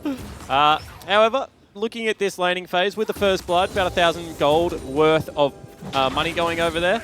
They are up in CS, of course, across the board, nearly apart from this bottom lane, which is about to be equalized on this wave, if Gunkrab can CS. And this is a better early game for Tectonic. This is what they need, Bryce. Certainly is, and it's interesting as well because there's not like a disparity between the 2 comps where you have like a carry into tank top side where the Akali is going to run over as soon as you get to a team fight, anything like that. It's just fairly similar. Isn't she disgusting for an assassin how well she team fights? Yes. That mini stun? Because it's the fact that she has Obscure as well. It's not like a Zed dives your backline, he gets insta CC'd and dies. Yeah. Akali dives your backline and goes invisible that you cannot pink. Yeah, you can't pink Obscure. The guy on Reddit kept telling me today that you can pink it, but I don't think he's you can, wrong. buddy. I think you're wrong. I agree. Also, she's got a mini stun, she's got an execute. Yep. She's just one of those champions that it feels like, you put too much stuff on it. And that's why she gets banned away. We've seen her 1 game this series, and 0 games yesterday because it's on the ban list the entire time. This is a gank prepped by Chiefs Academy, but very nicely timed ward there from Trance. Will spot out the Zac. Looking for it anyway, no. Yeah, because you always think that the Zac's just going to go back into his jungle and acknowledge that he's gone, so it's always nice to just channel that one, see if they disrespect it. Stranger things have happened in the OPL, Bryce. Yep.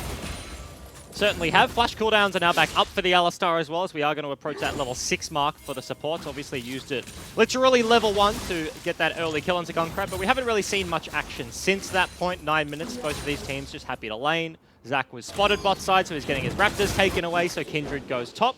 It's going to deny the majority of the camp, leaves a few up there to counter jungle and deny the respawn, but Air Drake is going to be the prize for here for Chiefs Academy. This is good. I like it. If you think that you're going to win bottom lane a little bit harder than what you are currently, rotate the dragons over. Meanwhile, in the mid lane, that's going to be a shockwave use. Farmer will not burn summoner spells, which is nice, and will just get taken down. Yeah, Zac actually looking for something. No channels, just cleans up the wave, so very nice Shurima shuffle there for Shocks. Spits back the Orianna. Did have both summoners, but dies anyway. Yeah, now 3 people heading top lane. See what they can make happen up here. This is super rough. Mini Na is in full effect right now. Does not have access to Mega for a long time. Flashed on. Will try and kite this one out, however, Bryce. You can see he is building it up. Praedyth is going to take a lot of damage. Does he go Mega? Yes, he does. At the last second. Gets 1. In goes Swaith as well. That's going to be a 2nd. Where is the 3rd? Shock is going to fall. And Panda, you are a monster. And huge miscommunication there from Tectonic. Praedyth goes so incredibly early. Trance on the bottom side looking for an answer, but Cromwell displays all of that damage. That is disaster. And they were winning this early game, Bryce. Until that play, until the young man in the bottom right of your screen just said, no, I do not want to be dough. And look where Azira around the corner. Ubisoft is also level 7, has access to the ulti, but doesn't even use it in the end. He is Minina, builds it the entire time. Clutch ultimate at the last second as Swaith arrives, and Kindred gets bopped by the turret. Shock has no ulti from mid lane, so there's nothing he can do, and they were getting pushed into the bottom side. They take a bad trade. Zac gets spotted. They get an Air Drake. They go mid laner dies. And that's like the perfect setup for Tectonic. They get to walk all 3 members top side into Chiefs Academy's like 1 winning matchup. The Na into the Maokai. That turns around hugely and they get the Rift Herald. They've gone from losing this early game to getting absolutely everything. Dragon, Rift Herald, 2 kills onto their split pushing threat. Yeah, he gets a Black Cleaver off the buy. It was 20 CS down, you know. Praedyth was doing a good job, and that's one of those examples of where you ganked a lane that was already winning, and instead of it winning more, now it's not winning at all. Yeah. He's in a little bit of trouble there as well if Panda had gone for the hop. Yeah, he actually could have. Would have been a pretty risky play. Doesn't know where the jungler is, but if he goes for that hop, he straight up kills him. He had flash on like 2-second cooldown, would just run him down. Hyper procs, Black Cleaver as well. Ninja Tabby and the Glacial will deny a little bit of that damage, but once Mininar gets on top of you and you can't kill him, Mega Gnar will come out to play and he's going to get ripped back, and that's a very easy kill. So, how this a little bit of trouble continues, because now all of a sudden you can probably leave Panda on his island. Yeah, he's about to go towards Boots 2. He'll be fine. Probably pick himself up some Merc Treads. That means that Swathe can probably focus his bottom lane. And if he interrupts the jump, which is difficult to do, but we've seen stranger things throughout the week. On the Tristana? Yep. Then that Tristana's just a sitting duck for Gunkrab to be able to clean up on the one item power spike. Certainly is, because when you pick the Kai'Sa, like last game, actually hold that. Trance is in behind. He does have flash. Gunkrab does step up to the wave. Ayla's very far pushed up, dealing with a pink ward as well, though. So Chiefs Academy don't know what's happening right now. Yeah, they're going to get rid of the wave completely. Here comes the Goon Squad. That's a couple of members jumping in. However, Swathe is down here. One tag is going to be enough. They will headbutt him into the wall. Do they pick him up in time? Yes, they do. Meanwhile, Praedyth has cancelled the fight top lane. You can see Ayla in there. Ubisoft going to fall down again. Ooh. And they will just take the 1-for-1 trade. And that was so very close. Gunkrab almost cleaned up value in the beginning. The Braum shield went backwards and then was on the wrong side of the Tristana, so probably should have been a much more one-sided fight. Shock has the priority from the mid lane, so he gets to come down very early. Swathe just being a pain in the bum right now, shepherding Shock back to the mid lane, saying, mate, you can walk the long way around. Yep. So hits him with the long gangly arm. Praedyth, as you mentioned as well. But actually, Shockwave actually going to be there. Do they get the knock-up? No, they don't. Very well played. Should have gone for the Chilling Smite first. However, still going to force him out of lane. They're going to drop the Herald. And this is going to be first turret. Oh.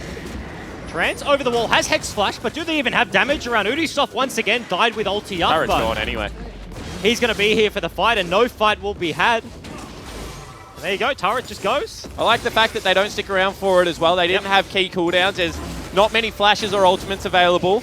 And of course, Azir can just put up that turret in the mid lane and make it a pretty crappy place to fight. And what hurts for Tectonic is like they're not making a bad play. That bottom lane fight should have been a free kill, but they just messed up the execution. That mid lane kill that Shock got, very nice. Roam top 3v1. You should be killing that now. It's not like they're making the bad play. Yep. Mis-execution is just biting them in the ass here. And it's not like you go back game number 3. If they lose this one, it's like, oh, what can we do better? Make smarter decisions, like work on a macro. No, it's like play. Yeah, hit the buttons better, a little bit better. Yeah. Don't Braum shield backwards and maybe your AD carry won't take so much damage. So it's super rough.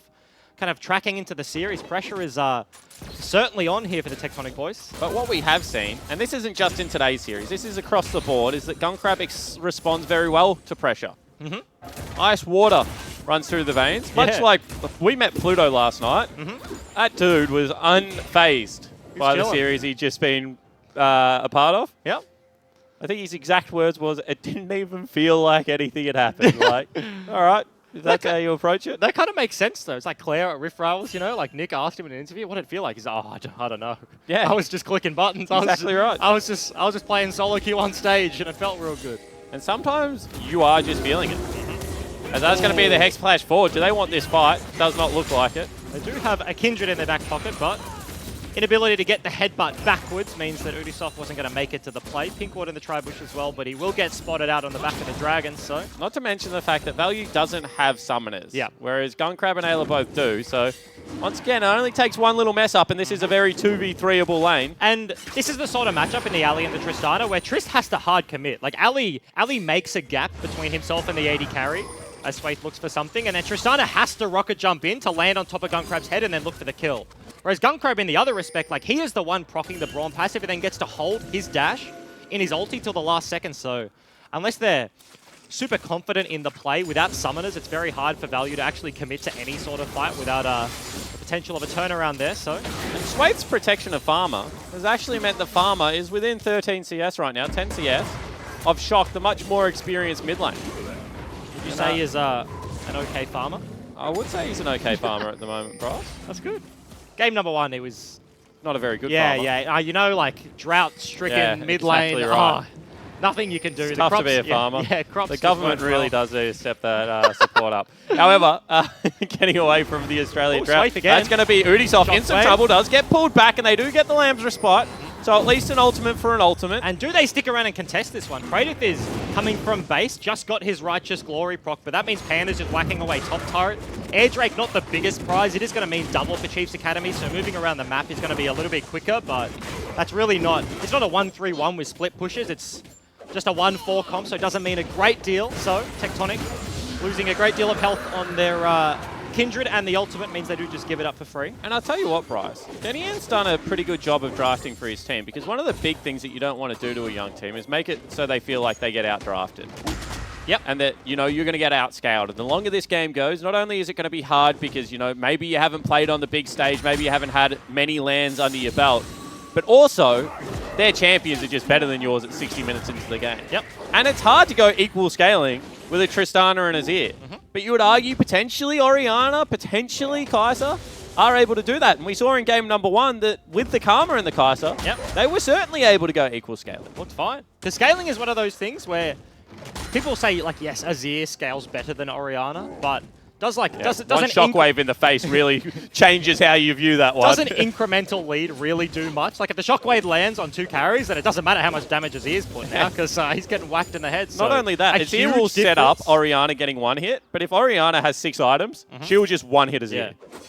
That's the thing, right? Like, it's like a huge difference in scaling feels very rough for a young lineup. Like, you feel like you put yourself on a clock, and you have like the pressure of what they're doing in the game, but you also have the pressure that your team comp is timing out. But if scaling is even relatively close, then feels pretty fine here if you're a player. Sway looking for another gank, this time on the top side. Will be hard to kill Praedyth when you have a Mega Gnar, but I think looking for a counter gank more accurately, because he knows that there's nothing on the bottom lane. He knows top lane turret is about to go down. So if there is an area, and you know, if you play the guessing game, where is the jungler going to be? Does he go? Panda may have just given the game away there. Gets a hyper proc, and Praedyth will know something is up. Didn't step too far forward. He's sticking around though, Swayth. He's a persistent Zac. Turret is incredibly low, so Nas is going to be able to pick that one in with the pressure. Swayth has done a very good job not to show. He's very deep in the enemy jungle already and has dodged around every single ward bar now. Will spot out the Maokai. The trade on the bottom side is there for Tectonic, however. And the good news here is he's chased the Maokai completely out of the lane, so they will be able to make that 1-hit turret. Whereas if you look on the flip side of the map, Tran's actually going to get stunned up here. A little bit of damage going out, not all that much. Azir and Kindred behind the Alistar means he's not going to take the follow-up, just the concussive blows. And what I was going to say is this wave right here didn't get pushed into turret. In fact, it's parked just outside of turret range, so it's not going to push back as quick. So just the little things in League of Legends, Bryce, that stack up. And it matters when it's like a split pusher in Gnar, like getting this small little lead. If he gets to build a 3 CS lead every wave that's crashing because he has his jungler, then all of a sudden Maokai's hitting a level 2 item spike when Gnar's 2.5, and that feels super bad. So the small leads certainly do add up. Not to mention, Panda's just killed the next wave, whereas it hasn't been killed on the bottom, so you can see that it's about to crash into the turret. And that's the thing, right? Like, carries get priority in farm allocation, so Praedyth answered the top wave as best as possible, and now loses half of it to the bot turret, because Value's like, no, I need to deploy top. Baron is spawning in 20 seconds, we have to flip the map, and Praedyth unfortunately cops the brunt of it. Now he's got a bottom lane and a Zac, not just a Gnar and a Zac, so this is even harder to deal with. Yeah, if he jumps on him, you can bring the Kai'Sa over, but you can see that Swayth isn't interested in fighting him. He's just denying him farm. And that is as good as anything at this stage of the game. Tectonic, or Chiefs Academy rather, kind of scared of the Baron. Ayla does get his recall cancelled, and Gunkrab sticks around because this is exactly it. They have a hard tank in the Alistar, and their bottom lane is still showing bots, so Chiefs Academy should know very quickly. Yeah, going to teleport there. They can do this. Gnar is mega. In goes Swayth, does get pushed out, which means Panda should have free roam if he gets in there. Oh. Misses everything, however. Now they're just focusing the Baron. 3-man Shockwave. They are falling very quickly. They will get the Baron, but can they get out with their life? Udisoft over the wall. Panda chases him, burns a flash, not able to get there. They will take down Praedyth, and you can see right now that they're also chasing out. Goes in, Udisoft going to fall down. Even though that is a Baron, that should be every member dead, the clean ace. And that was such a nice call from Tectonic. They do everything correct, but the W in the back end off screen from Gunkrab just snipes Udisoft in the back end. And huge engage there would have been from the Zac, but his ear wall keeps him out. Double flash from the carries. Value and Shockwave that incredibly well to stay away from Panda, but Shockwave, Zac ulti as the Braum arrives, and it's almost a bad thing that Kaiser's coming out of base, but then you look at the Kindred has to go over the back end on the other side of the wall. Predicts the recall there, so hits him with a W, can ulti off that, and Ubisoft, nothing he can do at this point, has to hop over the wall out of his ulti, so gets a summoner trade, but Chiefs Academy, they get bot side, they push it in. Tectonic take the Baron, but they just clean up everything. And you can see that all the kills are going on Panda right now. 3-0 and 5, having a fantastic performance. Top laner formerly known as Adam, as you pointed out, Bryce. Once again, wasn't a name that was on, like people were talking about Fudge, people were talking about, you know, potential return of Fantix in the top lane. Panda kind of snuck under the radar. Certainly did. Quietly built a very good OCS season for himself. He was the primary carry for this team along with Omni. That's the thing, coming into today, like, in terms of relegation, it is always such a hard task for the OCS team to fight upwards into the league. And then they have a substitute. They don't have their mid laner. Yep. And this is looking like a Game 2 victory already from Chiefs Academy. Tectonic, that was a huge play they made. It was a good call at the Baron, but gets immediately turned around. And super rough here already. They might just be on match point. It's a while before they close this one out. And closing games is a point of contention as you track further down the ladder. So it's not over just yet, but Chiefs Academy certainly in control for now. That's the thing. Triple edge. Inexperience is the double-edged sword, because sometimes it makes you feel like you can't. But sometimes if you don't know whether you can, you just do. They can. They're proving they can. And they are. Yep. Once again, they're flashing over walls. They're burning key summoner spells. You know, maybe making not the technically smartest plays, but I mean, when you clean up team fights, when Gunkgrab flies into 3 members and we're like, oh, he's dead. Oh, no, he's not. He's just won the game. Yep. Great. That's the thing, like, If it works, it works. decisiveness and like unexpected play is off-putting if you're Tectonic. Yeah. If Kaiser just dives 1v3 into the backline, like you don't expect that to happen. So there's that moment of where she's getting auto attacks off where you're like, oh my, like what the hell? Like, where'd you come from? Like, How what did is this happen? like playing around the suspected or like the widely known passage of play is certainly an advantage here. And Chiefs Academy have that in spades, happily pulling the trigger instantly. That was a 3 versus 5 Baron contest without really a damage dealer. It was a Mega Gnar. Orianna was last to the party. It was Zac Gnar, then the Orianna. Yep. So just willing to opt in. Deep flank coming in here. It's going to be a mini Gnar. You can just hop over the wall. That's well read. Yep.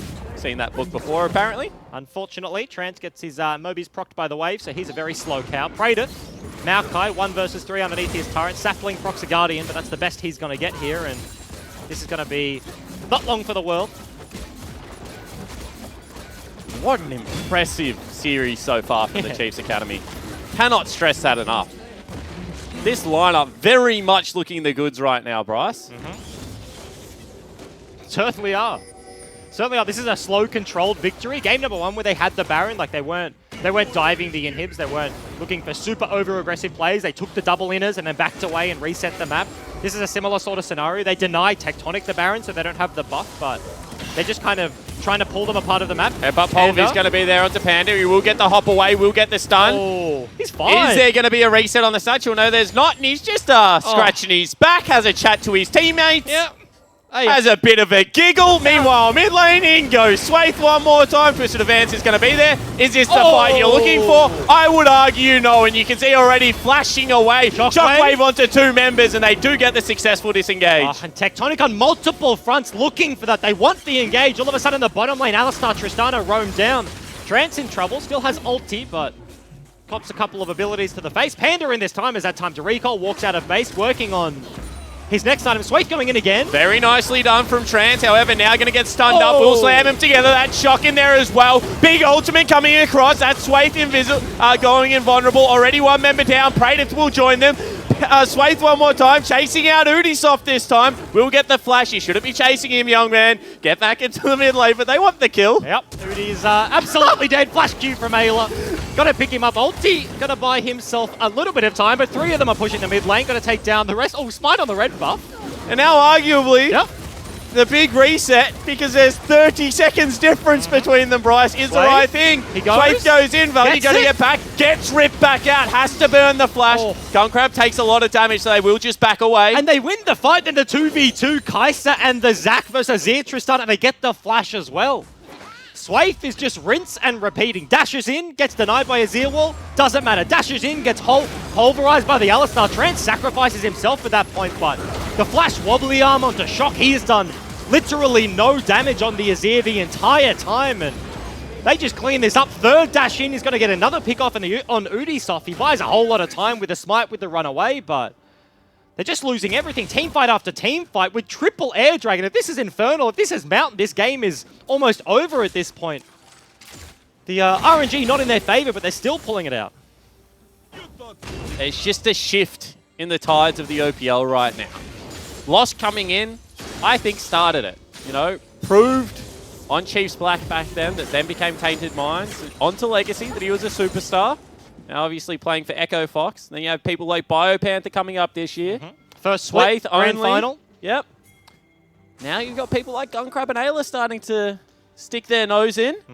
And it just seems like the next generation of players, and it was something that pros expressed a lot of frustration about, is when is the next generation going to come? Yep. Looks like they are certainly here. They're knocking on the door. Knocking on the door. 8 seconds on the Baron. Chiefs Academy now in control around this one. Last time it was Tectonic starting it up and getting wiped, so they're going to be the ones contesting. Vision control firmly in the hands. That's double pink wards for Ayla, triple pink wards for Swayth, and they're just happily going to start this one up. TP is there for Panda as he's building the Mega Gnar in the side lane. Yeah, certainly is. You can see that Trance comes in. Gunkrab going to stay on the Baron for now. But a huge split here from Shock. He's not standing with the rest of his carries. It's a flanking Azir. Now groups back up in the mid lane as Chiefs Academy do get forced off the Baron. Panda procs Mega Gnar in the side lane as well, so he will be exhausted if it fights to break out. Swayth is potentially looking for it. Ball carrier. Ooh. At the same time, Trance is in a little bit of trouble. Praetor will take some damage, and Panda still just uncontested down in this bottom lane. He wants to be mini for now. Yeah, certainly does. The best time to be exhausted is when you're hitting that turret, and that's exactly what he's doing right now. Maokai solo will not be able to answer, so that was Tectonic's window. They're going to have to look for the force. The flash is there for Trance on the Alistar, but Swayth going in. In they go. Swayth goes into the back line. Trance onto the other one, but Swayth is a lot tankier. Will not be able to get the rip back. Now he does. Shockwave onto 2 as well. Shock is dead, and this is a wash of a team fight already. They must get out. Praetor gets stunned up. Ubisoft is in trouble, and the substitute mid laner picks himself up the triple kill, and Chiefs Academy will take Baron. Such a huge play. Team fight after team fight. Round 2 again. Baron pickup is this time going to be here for Chiefs Academy. Everything they need. The Zac looks so close to not landing the engage, but eventually it does. The carry stick. Shock dies immediately, and Chiefs Academy clean up. And the look on Praetor's face says it all. Disbelief right now. They are getting dismantled. And the engage from Trance is good. Triple man knock up in the Baron pit, but the fact that Swayth is twice as tanky, buys twice as much time, and that honestly looks a little bit rough. The Shockwave cancels the Zac rip back, but it doesn't matter. They have a Kai'Sa to go forwards in the team fight. Ayla finds himself with a flank on the back end, and Panda's Mega Gnar, he's 307, has triple items, does tons of damage, wasn't even needed for the team fight. He got like an auto and a boomerang off before he even hit Mega Gnar and didn't even use his ulti. That's a 4 versus 5 team fight. Chiefs Academy are bopping him. They certainly are. 3-man Shockwave on the back end of that. Instantly killed Shock. And just nothing they do right now is working. However, they are getting close to their items. Tristana, 3 items. Azir, close to 3 items. Problem is, 3.5 already there for Gunkrab. Yep. You know, 3.5 completed right now for Farmer. And they've got the Baron buff. They've got everything in their favor. And they're looking to start knocking on Tectonic's door. And that's the thing. If they can break open the inhibs, then game will be theirs. If Tectonic can somehow hold on, they have good wave clear, long range of Tristana, Azir as well, but they're just late to the play. This is 3 versus 2 underneath the turret. The inhib is going to die. Kai'Sa, 1 auto attack plus a cannon is enough, so now Tectonic have arrived at top inhib. The turret's already dead. That's the hardest part to get through. Chiefs Academy get to walk through the choke up to the inhib and can set up this arc around it. It's so easy to deal with for this point. Shock Does have flash. Value, does get out, and that is once again Trans on the front end looking for it. You can see Praetor's gone forward. Gunk grab finally. No, that's a huge shockwave again, and they're turning it one more time. From the side comes in Panda, but already 3 members of the Tectonic lineup are gone down, and Chiefs Academy are about to win the game. And that looked like the perfect fight. They get onto Kaiser, but 1 HP lives with the ulti, and Chiefs knocking on the door of the Nexus. Boys, you're going to have to fight sooner or later. Value gets a couple of pop shots in. You can see he is starting to chase them back. They've not decided whether they want to try and do it. Shock no mana, as you mentioned. He's doing a lot of damage. Swathe goes in. Will not get the pull back, but the second Nexus turret is dead. Do they just back out? Panda wants the game in. You can see he's whittling it away. Value nearly gets 1 hit. Shock marches forward. It does not matter. Chiefs Academy are on match point. And have we ever been in this situation? Going into promotion relegation and the OCS team being 2-0 up in the series? I don't think we have. I don't think we have, Chiefs. Looking super confident right now. Swathe had a very good game on the Zac. You know, constant engaging. Gun Crab once again. Panda turning around 1 versus 3 on the top side, getting dove. These were plays set up by Tectonic, and Chiefs just slapping them back, turning it around, and that was an easy victory. And Bryce, why would you not be confident right now? I mean, you saw how difficult it was for Avant Gaming to close out Tectonic yesterday. Yep. You've seen how close the bottom half of the OPL really was towards the end of the season. You know, even the Bombers finished 3-7. Yep. And right now, Chiefs Academy, they are making it look easy with a substitute price. They haven't even got their 5 members. They got visa blocked. What is going on? Because if Tectonic and AV go to 5 games and AV struggle to close that out, like, does that mean Chiefs would do this to AV? Like, how far up the ladder can they climb with their full roster? We won't know. We won't know until we will know next split. Yeah, until they win game number 3. If they get a 3-0, that's a huge turnaround. I was coming in predicting Tectonic, you know, saying they lost Omni. This is going to be a super hard series, but they just, like, Tectonic's game plan has been super reserved. They're going for like super late game scaling, Kaiser to Tristana. They're picking Azir. They're not punishing the substitute. They're not taking it to the Orianna. They're giving him these stable mid laners and just giving Chiefs all the options. I said it yesterday. If you lose 5 out of 5 early games, you will lose the series. Yep. And if they're not going to win an early game here, I think they're going to lose this one as well. However, we will find out next game. Chiefs Academy on match point. Do not go anywhere.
Welcome back to the OPL promo relo between Chiefs Academy, I keep saying that, and Tectonic. My name's Jake Hysterics, Aussie Penko, Bryce, E.G. and Paul, who could not say my last name a couple of hours ago. Yeah, Aussie Penko. It's, you got there. It's a bit of a mouthful, not going to lie. I didn't choose it, that's fine. Yeah, that's all right. Now, look, we're about to go into game number 3 now. Expectations, I said this a while ago, they're not as they seem. Game 2 ends up a Chiefs Academy win, and now we're on match point for the OCS team to clean sweep Tectonic. Yeah, and like I was saying to Jake, I don't think that's happened before. They're coming in with so much confidence, and that's what I like. Like, they're not playing scared. Tectonic now, they were already playing scared. They're 0-2 back against the wall. If they lose a game, they're literally out of the OPL. Now they're going to be even more scared. I think like Gunkrab, Ayla, Swaith, like the entire roster of Chiefs Academy just has so much room in this game in my head. Like the way drafts are going as well, like they're getting the engage, the priority options, and it's looking so good. Not even that, we were told to focus, you know, we're looking at Gunkrab, we're looking at Ayla. Yes, they're performing well, but suddenly Farmer comes out of the woodwork in game 2. Oriana plays, gets a triple kill.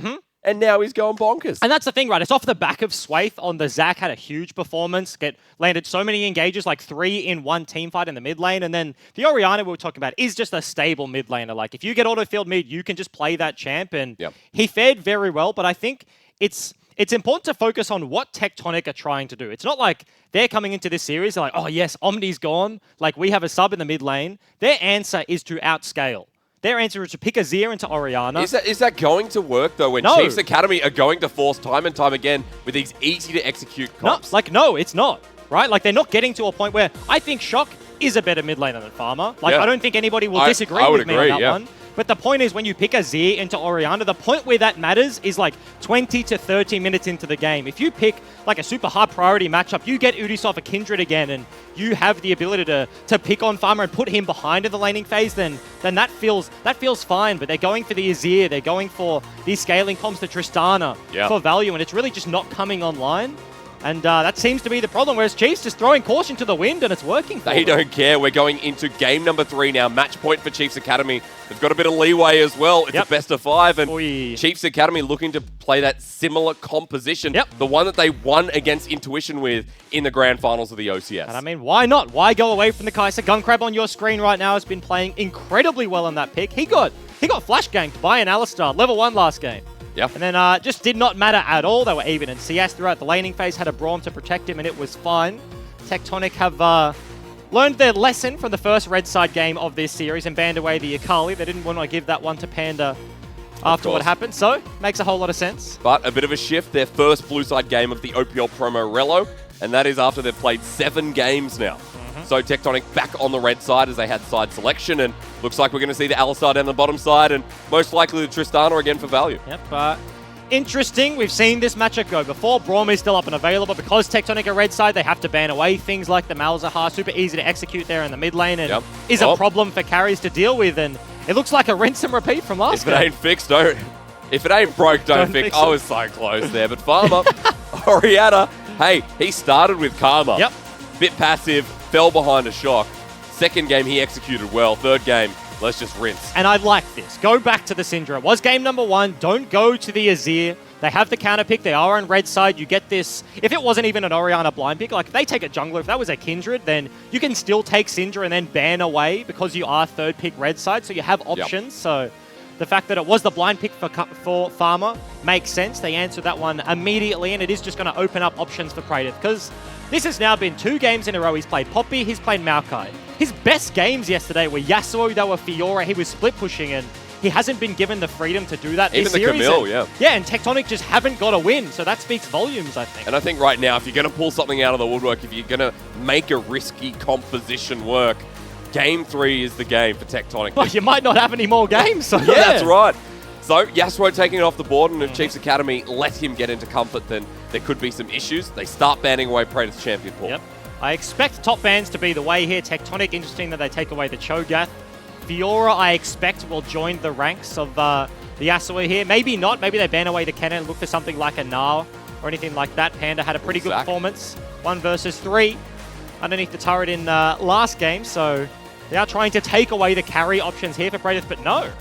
That's a jungler. No, they take away Ubisoft Skarner, and after yesterday, you kind of see it, you kind of don't, but Tectonic, they have the opportunity to play that carry top, but don't need to pick it here. And I expect they do just lock in a jungler here. Sejuani, maybe the Gragas. Kindred is up and available if they want a double carry. Go for the double AD carry there. They won't have the biggest front line. Will just be Trance on the Alistar because I expect Praetor to go towards a carry counter pick once they get to that point. So Sejuani is just locked in for Ubisoft, and I feel like that makes sense. Tectonic just not switching things up here for everyone else, but giving Shock priority, I think makes a lot of sense. Yeah, finally a bit of dominance in the mid lane. The breath of fresh air that Tectonic need, maybe, but we'll see when we get into game. For now, Chiefs Academy have the opportunity to rinse and repeat. There's been no targeted bans apart from Swayth. Zach, the Gnar is locked in. Okay. Now the jungler. And so what options are there for top lane? Kennen is one into the Gnar, like Jace, Praetor, he could play that champion. Yasuo is gone, but there are very high-risk, high-reward matchups. That's, So, yes. Bit of context for you. The final game against Intuition, yes, there may have been the Orianna Gnar combo, but in the jungle was Swayth. Yeah. And Swayth sealed the deal by getting an early lead, finishing something like 10-1. Incredible. And this says Ubisoft already having an Eve game during the series, so had a honestly good performance in the early game. That time was into the Nocturne. Swayth, another Evelynn player. It's interesting because junglers are either Eve players or they're not. She's one of those niche weird champions that is, well, since the rework, has not been at the height of the meta at all, really. So she's kind of fringe at best. Interesting that we're at a place where both of these junglers in match point, honestly, at this point, are willing to bring that one out. But more interestingly is the Aurelia pick. That's been a mid laner for a very long time. Yep. But I was kind of scouting down the ranks of top laners that can answer the Gnar. It was the Kennen, it was the Jace. Aurelia fits in quite nicely. If Ubisoft can get up there and cause a ruckus, then Praetor could get himself a nice lead. But finally, Praetor in this series has picked up a carry. Do things change from here? Because you have to hope. If you're a Tectonic fan, they're on the brink of destruction. They're on the brink of getting 3-0'd by an OCS team looking to promote into the OPL. And they needed to change. Things were not working. Everything they did versus AV, very similar to this scaling slow style, losing the early game. Now they have proactivity. Trance has done well over the course of the last 2 games, or 2 days rather, total, even versus AV. He's roaming on the map here. They're getting maybe a small lead in the bottom lane here and there, but they're not able to leverage that into kills into a first turret down bottom side. It's about unlocking Trance to roam on the map, because he goes top side, gets a gank off for an Aurelia. It's not like a Maokai or an Ornn or something like that. You get an Aurelia rolling into a Gnar. She has so many windows of kill opportunities, so super important for Tectonic to unlock Trance on the map. Yeah, it definitely is. I think Trance has learnt from his last couple of days, especially here in the studio, that he needs to make these adaptations. He needs to make them fast, and this game is not going to be an exception. Now we go into match point. Chiefs Academy have a couple of games to play with, but they want to seal the deal here, move into the OPL for 2019, and be a fresh face going on to Summoner's Rift. It is just going to be the standard fan from both of these teams. So just take a look at the Summoners. Cleanse tax paid by Farmer in the mid lane when you have a CC jungler with, well, probably 17 CCs in the hands of Sejuani. Syndra has a stun to set it up as well. Cleanse makes a whole lot of sense once that's safety. No cleanses in terms of the bottom lane whatsoever. Panda thinking about face checking in Aurelia, but no. Simple boomerang out. Does the job, you know, always comes back. Procs the bone plating as well, so now if he wants to go for a face check, it's a much better time. Oh, does he fling it to the bottom side? He does. Oh. Fishing. That's always the game you play. You know, you throw it top side, it hits. You expect them because it hit to move to the bottom side. Yep. And unfortunately, Praetor guesses correctly. Doesn't get hit by round number 2. Yep, Gnar antics. But I'm curious, because at this point, when you leave all this open, Engine, walk me through this, right? Tectonic, no priority whatsoever in getting rid of Panda's Gnar, or maybe target banning Farmer from the Orianna, even Gunkrab's Kaiser. Yep. So the thought process, what are we looking at? I think it's a lot to do with the side selection. It's much harder to, or much easier rather, to get a counter pick onto the Gnar. You can leave that one up and Praetor is happy to take the Aurelia there. So it makes sense that they don't have to expend all of their bans. You have to sacrifice. To get priority, you have to lose priority in other respects. So it's not like red side gives you counter pick everywhere. Yeah. The fact that Kai'Sa is first picked means that they do get a fine answer. Tristana Alistar has not been losing lane to Kai'Sa Braum. It's going fairly even, so that is fine there. But I feel like I mentioned it in Champ Select, but the big factor that Syndra is locked in and Shock is going to have some priority. He has to have a good game here for me, because if Farmer's Orianna, which he has fared well on, can get onto the map and he can have a good game, then that is super rough. But I expect Shock to do well given the matchup. Yeah, absolutely. He needs a good game. It's set for Champ Select. Very important moment for the mid laner of Tectonic. But for Farmer, I mean, this is what gets you on the map. Now, if Farmer stays with the roster, you know, who knows if they sort Omni's visa issue out.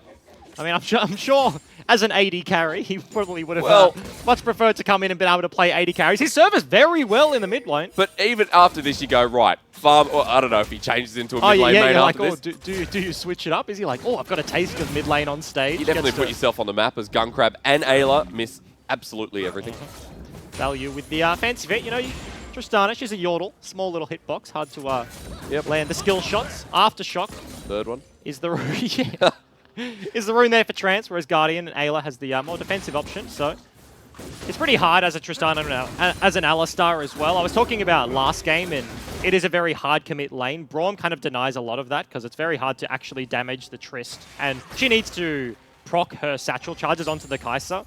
And Ayla, in this instance, Alistar combos in. Even if he lands it, if it doesn't land on both, then there's no real way for Value to do realistic damage to the Kai'Sa. So the fact that Trance can't all in means that they do just get shoved in underneath the turret. Gunkrab and Ayla just playing with priority for the time being. Really a lot of respect paid in that bottom lane as well. Countless times, Gunkrab and Ayla, no vision on the map. They pull back, and that respect and priority again as Swaith walks in. Udisoft will take the blue buff away, and very nice read there. Goes, gets the top Scuttle Crab, gets the extra move speed to walk in. Swaith went for a much greedier clear, has cleared the entirety of his bot jungle, so didn't expect this Edgewire to depart topside and look to steal away the blue. Eve losing that one hurts a little bit. He does have a level lead for the time being. I mean, he does have blue buff from what I saw. So at bare minimum, I think there was a trade-off, if math serves me correctly. Yeah, 1+1. So, whoopsie. Yep. So Swaith's going to be, you know, ipso facto, but Udisoft actually a level behind, won't be for long. Swaith was around the top side. He backs, gets a Dark Steel. Yep. Good confidence there out of the jungler of Chiefs Academy. It's the Skirmisher Smite as well. Of course, doesn't have stealth till he hits that level 6 mark. Top lane is really where I expected the early game to be played around. The fact that neither of these junglers have gone up there. It is a very volatile lane. If either one of these champions, if either one of these players get ahead, then it can snowball very quickly and very easily. Side note, I've been calling the skin OPL Nah. Now, when he hits minions, wait for the second hyper. Ready? If he hits the same minion. Yeah, I saw it. That's the OPL logo. This is it's the OPL logo. Look. I like that. So, that's Samsung Nah, isn't it? I believe so. Yeah. Yeah, no, it is. Because he has Snow Day, but then he wears a funny hat. Ah. But that's Samsung. So it's a new skin. I like that. I've never heard that one before. No, I saw it before sitting in the room and I was going, actually, it's kind of cool. Kind of OPL. No, yeah. Panda right now. Yep. Building a huge wave, so Praedyth has to respect it. Level 5 apiece between the two, so no real ability to fight the mini-Nah between 74 million creeps. So just going to catch that one underneath his turret. Don't think we're going to see the same as last game where a cheeky turret dive turns bad and Panda suddenly the biggest threat on Summoner's Rift. Mid lane looking to be under fire here, though. Level 5s are the mid lane. Charms there. We're going to have to see if Flash Shot burns it after getting Scatter the Weak. Oh, that's Summoner down for Syndra. That's the thing. The knockback goes through, but he didn't have a ball prep, so it's not an actual stun onto Swaith. Throws out the skill shot. Shock has to flash it, because if he gets CC, then he falls down. He doesn't have the cleanse. He has the ignite, and all of a sudden he loses the defensive summoner there. If that was Farmer in the same situation, then he can just cleanse, doesn't have to pay the tax of the flash, but Shock, a little bit unfortunate, slightly too far pushed up. He was playing on the right side of the lane, which is what you expect. Eve was top side, Sejuani was bottom side, but still just a little bit too deep there and pays the price. Shock's run out of mana, but he's essentially just reset the wave. He'll back off now with big CS lead on Farmer. Farmer hasn't been keeping up too much, but that's not really been what we're looking to enforce. Swaith is just going to pop the charm, but Udisoft walks away. And if Jake Spawn Tiberi was here, he'd be calling Swaith the nicest jungler in the OPL, as he actually holds the wave once again for his mid laner, so he won't lose everything, as holding a nice little freeze. It means most of his wave will die, so Shock manaless on the Syndra. Absolutely one of the worst pushes in the game when she has to just right-click the minions, so we'll lose the majority of this wave as it gets cleared out by his own. I think at this point as well, I start contemplating why you don't pick Darkstar Orianna. Like, any other skin just does not feel as nice. Nah, I'm actually... Oh, Shockwave. Oh, hang on, never mind. Shockwave brings Shock back, and immediately who have to use Unleash Power. But First Blood with an ult in response by Sway. And the mistake was already there. No flash from the earlier gank. The ulti comes out onto the Eve, but she can break the tether there. She just hits him with the ultimate, does the damage, gets him out scot-free, and as soon as the Shockwave lands, there's nothing he can do, so Shock burns the extra summon in the Ignite, and this is the complete turnaround. You expect him to be winning this matchup, but Sejuani pre-6 couldn't make anything happen, and now that he is 6, there's no flash on the Syndra, there's no Ignite on the Syndra, he has no ulti as well, and this is looking pretty rough for Tectonic. I feel like they have to play through him, and it's not looking good. No, great start for Swaith, though. First blood on an Evelyn. Had Dark Seal, so he's getting stacks too. Hell yeah. And for Swaith right now, the last time he picked up this Evelyn, he snowballed, skyrocketed ahead, is the right word to use. And this is exactly what you want from Chiefs Academy. A small lead, first blood. Yep. 7 minutes in the game. That's the thing. Last game, Tectonic, for once, finally were winning the early game until they made that big mistake. Yeah. It was triple air dragons, so we're going to have a spicier time with a mountain here as we get a little bit of more interesting choice. That's right. But this is still a fairly slow early game from both of these teams. Just the one kill, just 2 repeat ganks in the mid lane. But I mean, who does that favour? With an Orianna and Nah? Well, it's kind of both of these teams are fine. They both have like very good scaling, 80 carries. Mid lane, you would give the edge to Orianna, but we were saying last game, unless there's a huge lead, it doesn't really matter. It's not like there's a split push that will take over the game, because it's more so where the gold lies. If Aurelia gets big, then you're going to dumpster the Nah. If Nah gets big, you're going to dumpster the Aurelia, so it's not so much scaling of the team comps, but whoever gets the lead earlier is going to have a much easier time to play the game. And that sounds kind of irrelevant to say like, oh, yeah, the team that's winning gets to keep winning, but that's just how League of Legends work. And these two comps, the fact that they do fairly similar things means that when you fall behind, it's even harder because your priorities become their priorities, but they have a gold lead. So it's like you want a team fight, and that's exactly what they want to do, but they're ahead. So comeback mechanics are few and far between these two team comps. Well, not a comeback yet for Swaith. He's found himself in the lead, but Udisoft's here. Is the smite going to come through the steal? No, Udisoft just jumps on him. A level difference. Swaith has the ultimate back and available. It's going to come up soon. Shock over the wall. Unleash power. Praetor's on him. Vanguard's edge. He has to ult away, but the stun gives Praetor the kill. Now Panda has to get away. Transforces the flash. Chiefs Academy. Shockwave comes through, but this is not their fight. Disengaging ultis, and Panda still trying to run away from Praetor. It ends there with 1 kill going to Tectonic. And that was just straight upgrade from Swaith. Wanted the Scuttlecrab, wanted to get the smite away, but Udisoft does the right thing, puts himself between the Scuttlecrab and the opposition, spots out the Evelyn, he sticks around, so much CC can lock him down, and unfortunately it was like 1 to 2 seconds away from having Eve ulti, so cops the full brunt of all of Syndra's damage. Farmer, the back end, he walks in, blows all of his summoners to try and salvage the play, and they just kept committing. They made the early mistake, but didn't back away immediately, and they lose even more. But Trance, again, moving around the map. Mobility paying off for this Alistar. And for Praetor, getting the ball rolling on the top side of the map. We've seen what Praetor can do. And that's such an opportunity for Tectonic to take advantage of. The kill hasn't been spent, but the fact that he's got himself a red buff, super annoying to deal with. Aurelia normally looks for those burst trades, but Nah has a decent time trading back in those windows. Now you have the sustain advantage, more damage there for the Aurelia with the red buff. Health regen is even bigger. You can see the Phage first purchase, whereas Panda has gone for the Ninja Tabby. You can tell he wants to play this a little bit more defensively. And on the other side of the map, though, that's a Mountain Dragon into an Infernal. That's right. Feels good. good. Dragons coming through. Chiefs Academy securing it nice and early, but Panda, Praetor exerting pressure. And red buff coming into favors there with the top laner of Tectonic, but an early lead. Panda going to equal it out to a degree. But at the moment, with that Mountain Drake, good Feels team to good. have it on. Feels good. It's going to be the trade with the Rift Herald on the other side of the map. You saw exactly what Praetor did topside, and into the Nah was exhausted. Didn't have Vanguard's Edge because he used it in the earlier fight. If he did, there was probably dive potential there onto the Nah, but didn't have the cooldown, so just used his priority. Does the right thing. A lot of players in solo queue fall into the trap of like, oh, I'm winning my lane, my team sucks, what are they doing? But if you're winning your lane and it's not by much, then 10 CS lead means absolutely nothing if you're not doing anything with it. But he uses the 10 CS lead, walks it down the river. Rift Herald, this might be the mid lane break as well, as Trance is already here. I mean, it's a race for first turret blood right now. Tectonic probably going to get in the mid lane with Rift Herald. There is a challenge down the bottom side, but I think Tectonic with the Rift Herald chase is not there, and they're going for tier 2. Yeah, but they can race this, right? Stun actually lands, cancels the hop. They've just dodged everything onto Panda. He will drop immediately, and now tier 2 is a very serious threat. And that is a huge punish. Chiefs Academy leave one member bot side, Gunkrab, to take down the turret alone because they want to defend this mid lane inner. Panda has the flash, but he wanted to defend so bad. Walks the greedy way through the CC. Pop gets cancelled by Shock, scatter the weak. Ulti from Ubisoft locks him down, and they get themselves a trade topside, get Rift Herald, immediately use a double turrets in the mid lane. That's a huge explosion here for Tectonic. Not represented in the gold, but in terms of map advantage, completely blowing it open. Yeah, absolutely. And early game decision-making from Tectonic is continuing to get there. I guess in previous games, we just saw it drop off, and now finally maybe a bit of a response. And we are taking a look at the gold right now. Bottom lane advantage for the Kai'Sa. Trance, as we mentioned, has been roaming a fair deal, so that means value is kind of down a little bit of CS, but 1,000 gold lead for the Aurelia. Being able to deny that CS, getting that early kill.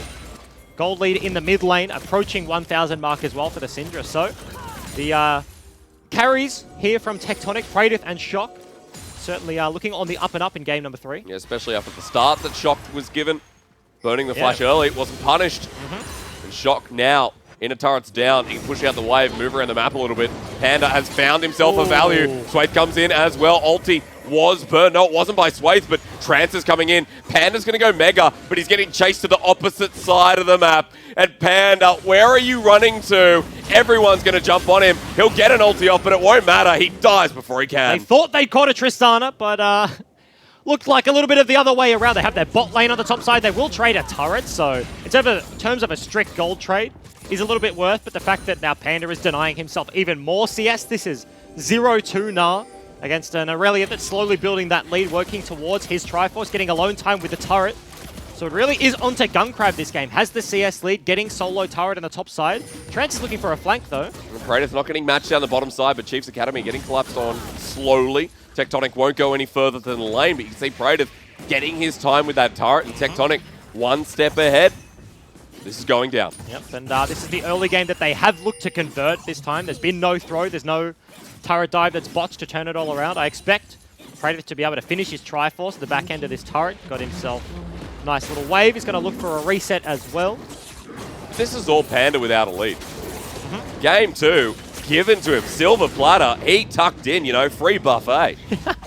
Game 3, Panda's been down in the woods a little bit. 40 CS behind. Does not have the Black Cleaver. Praedyth finished the Trinity Force before he got the Black Cleaver. He's on the wrong woods, you know. He's in Australia. There's not much bamboo around, and unfortunately... A couple of snakes. Yep.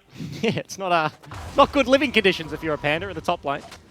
So, finds himself in a little bit of a hole. Approaching that 20-minute mark is really where Tectonic need to cement themselves the lead. We're a while away. This laning phase has been fairly slow. It's been more of a macro phase where people aren't like dying left, right, and center. There's less kills, only 4 between the two teams. But they have traded sides of the map. The map is fairly open, which bodes well for a split pusher in Praedyth. The fact that he's going to have a very long lane to deal with a Mini-Nah makes catching CS and catching waves for Panda in this situation mega tough. Yeah. Top side looks to be the priority right now, rotating up the mid laner. Actually, Swathe is catching mid lane wave, which is everyone's coming weird. in. Chiefs Academy want to try and make something TP. work. So this TP coming in. Now, Ejim, where do we go from here? Damages it forward. Isla actually flashes after Ubisoft. Panda's here, but doesn't have the Mega Armor. Gunkrab ults, but Ubisoft stops him immediately. The Glacial Prism finishes, and Chiefs Academy still chasing. Can they get the engage though? Trance has the mark on him. Swathe, can he proc it? No, that's pretty rough for Chiefs Academy. They want to leverage their TP advantage. Praedyth not even half on cooldown, but they just don't have the reliability of their engage. It's an Evelyn, not a Zac. It's not an Alistar, it's a Braum, so Flash Q from Ayla was all they had, and when it didn't land, the disengage from the Sejuani. Gunkrab goes forward, cops an ulti to the face, and when they can't commit, it wasn't Meganar in the backline, it was Mini. He wasn't built yet, so they found themselves the flank, just couldn't execute, and Tectonic get themselves away safely. A little bit shaky there from Chiefs Academy. Swathe will find the charm, but Shock responds with his own stun. Yep. On match point, Chiefs Academy. I mean, you could say it's nerves coming through, that they're at the point of the doors of the OPL are open. They just need to walk through. And that's the thing, like that was a good play. Like that was the right play to make. Like you're looking to punish the TP mismatch. Your Gnar is down at the sideline. It's not like he's going to win the 1v1. So the fact that you have that window of opportunity, looking for it is good. Mark onto value. Does not get procced. Gunkrab does not have ulti as well. Keep that in the back of your mind. Neither does the Sejuani here. So engaged tools from Tectonic pretty slim. As are from Chiefs Academy, of course. It is a Mountain into the Infernal. So both of these team, 10 members on your screen.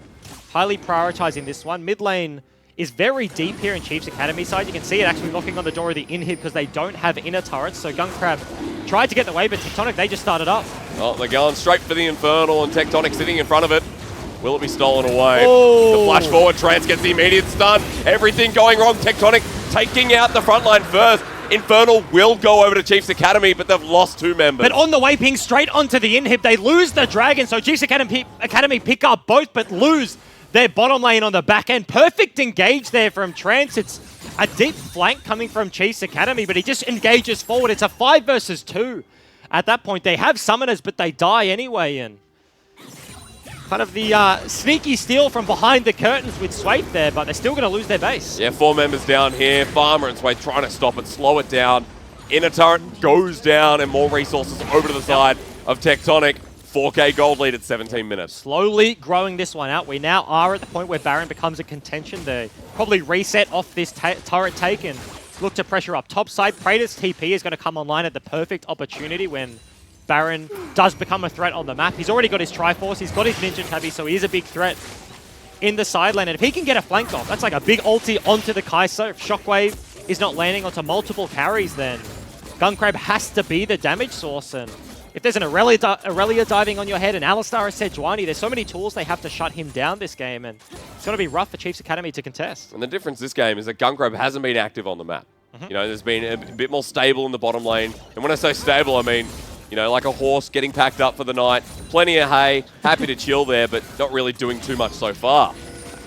And that's the thing, right? It's how Tectonic have tried to play this one. Trance does have caught out. ulti. Unbreakable Will there. Value walks into it. Rocket jump over the side. Gunkrab just free hitting. This is a mistake. Chiefs Academy Value almost gets deleted. Panda over the wall. Trance is still here. 2 kills already. And a big mistake by Tectonic. And Chiefs Academy want more. At the worst possible time to get picked off. There's 20 seconds, maybe 10 now in Praetor's TP, but he cannot answer the play. Just the greedy walk there from Trance. He used his flash to get a huge engage to the Dragon. Mega combo, and it lands them a victory, but instantly turns it around. The import bottom lane of Tectonic both get picked off. This was Chiefs Academy in a huge gold deficit, now answering almost back to even as Baron spawns. So now they're going to have vision control around the area. They pick up some nice kills on the back end because this is a flashless Alistar. Botches the combo, so he's just dead to right. Swaith plays this very nicely. Flashes over the Sejuani to secure himself the fear. Panda and Gunkrab both secure the kill, and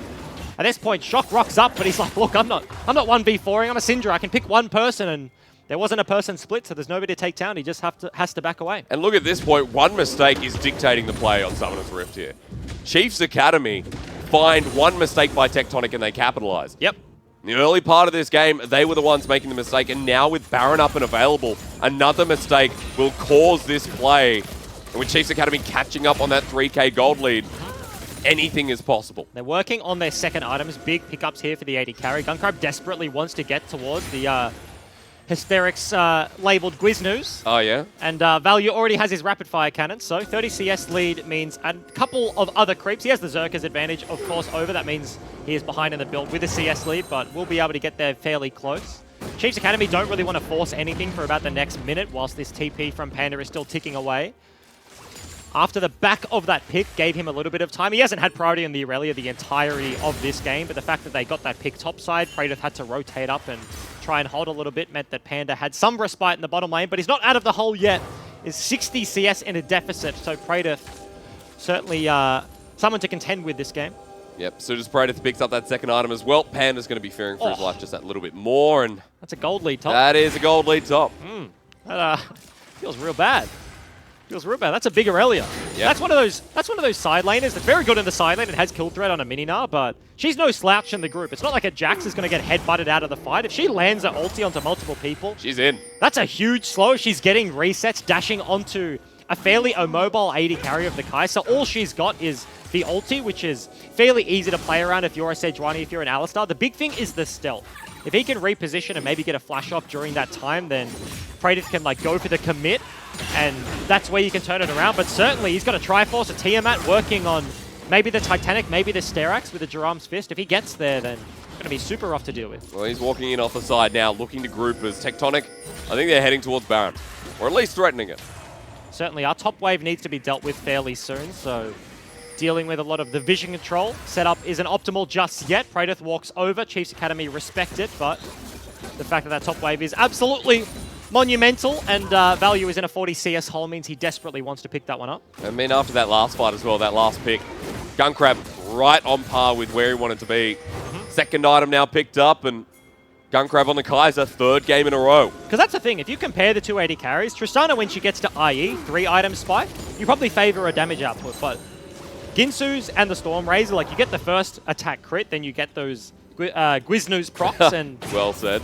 Continue up the damage train. Like, at 2 items, you probably favor the Kaiser. So he's feeling good right now, has the Berserker's Greaves because he's, well, he doesn't have the freedom. He's just chosen the freedom. He has CC from the Alistar, from the Sejuani, Syndra, and Aurelia. He's just banking on the fact that he can dodge CC with his ulti and doesn't go the Merc Treads, whereas Value playing it much safer. I feel like the progression of Value over the last 2 days has become a very safe AD carry. Yep.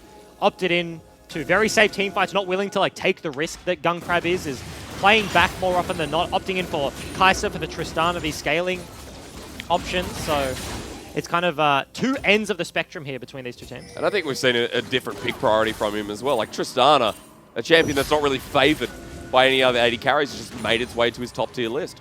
Certainly interesting. Double Infernal Drake is the prize here. Tectonic lost the last one despite winning the team fight, so Chiefs Academy looking to flank once again with Panda. Now, there a control wall there, so Swade can't just walk in, get the charm off, and find the pick. Chiefs Academy posturing aggressively. Yeah, mid priority is going to go the way of Chiefs Academy for the time being. Praetor just kind of sitting on a pink ward with Ubisoft. He showed for half a second. Panda has Meganar as well. Keep that in mind. Choke point going to be huge here, but Dragon is just dead. They just take it away. They say, no, we don't need to take the fight, and they're out of here. Tectonic, they're just sitting around and they don't do anything. I was saying this yesterday. Trance is the one that steps up for this lineup. Ubisoft has engaged tools with the Sejuani. They were walking back and forth. He was sitting with Praetor on a pink ward, but they just wait way too long. Panda on this Gnar does enough damage, and they're just looking to force Baron. I mean, double Infernal as well. If they fight now, Chiefs Academy are going to be dishing out so much. Panda has TP. Here it comes. Trance has a flank over the back pit, does have flash, so if Chiefs Academy step up, there's always the potential of this turn. TP is already burnt, so Tectonic do get something for their trouble. The Baron bait may be just there to burn the TP. Ubisoft's going to face Jekkanar. Just walks over the wall. Panda gets a cheeky 3 hit, and they'll be able to clear out vision. So. Yep. But once again, the side lane is rough. In the bottom side, that's pushing in. Mid lane is now the priority here for Chiefs Academy. Oh, look at Swate on the back end. Stun goes in mid. Panda going to hit Meganar again soon, but this mid turret, this is going down. See you later. Gunkrab 1 auto attack will be enough to pick it up, so find themselves a second Infernal Drake. Was gifted to them. First one stolen away. Still maintain the Baron priority, so this is a Tectonic early game that honestly looked good. They had the advantage. 4K gold lead. The transition looked good. Yeah, but one mistake really from Value and Trance. They get picked off topside. They lose the subsequent Dragon. They do get themselves a TP advantage, so they have a window of about 4 minutes to play with here, but if they don't make anything happen, then Chiefs Academy look chilling. Yeah, and again, this easy to execute composition from Chiefs Academy. One mistake means no worries. Chiefs Academy, they've got the Orianna again, they've got the Gnar, and continuously seen this in the OCS. We're now seeing it in the promotion tournament. Ooh. They're doing what they're comfortable with. What is going on here? Praetor, Tiamat on a golem camp. He's just going to drop the Vanguard's edge. He really wanted those Krugs, and now he's going to pay for it. Not sure it's worth it, but the shutdown straight to Swathe. Yeah, and he is the member with the advantage. I was just saying they got themselves TP advantage. That's the one thing they have going for them right now, but he dies 40 seconds for Chiefs to play with. They're just going to walk it up topside. Panda pushing out the bottom lane. That was a Krug camp. It's between three people. He wanted his hysterics gauge right there, and he got it. Hysterics gauge? Yeah, look, I'm coining that one as well. There's a bit egotistic. That's a little egotistical. I'm sorry. But I reckon if League of Legends and Hysterics on Twitter, like you compare the two Twitter accounts, one of them has more followers. And League of Legends Wiz. So mate, I don't even have 1,000. You don't even get to name the item. Yeah, no. When I get 1,000, maybe I'll talk. Yeah, but maybe. We're a couple of years away from that. Chiefs Academy around Baron. Yep. Tectonic have just lost all their vision. Yep, certainly have. Double pink wards. There's not one in the pit, so Tectonic know if they are going to start this one up. Pings onto the mid lane. The complete collapse here for Chiefs Academy, but we've been saying it, it's a Evelyn, not a Zac. It's very hard for them to force. Meganar is slowly building, but he's a long way away. I think at the moment, Tectonic getting a little bit scared of the consequences if this next fight comes through. Swathe doesn't have ulti. Panda has to be with the team. No teleport. They're starting Baron. Yep, straight up going to force this one. Trance does have flash, so the engage there from Tectonic. Every single flash on the map up and available. 5,000 health on the Baron.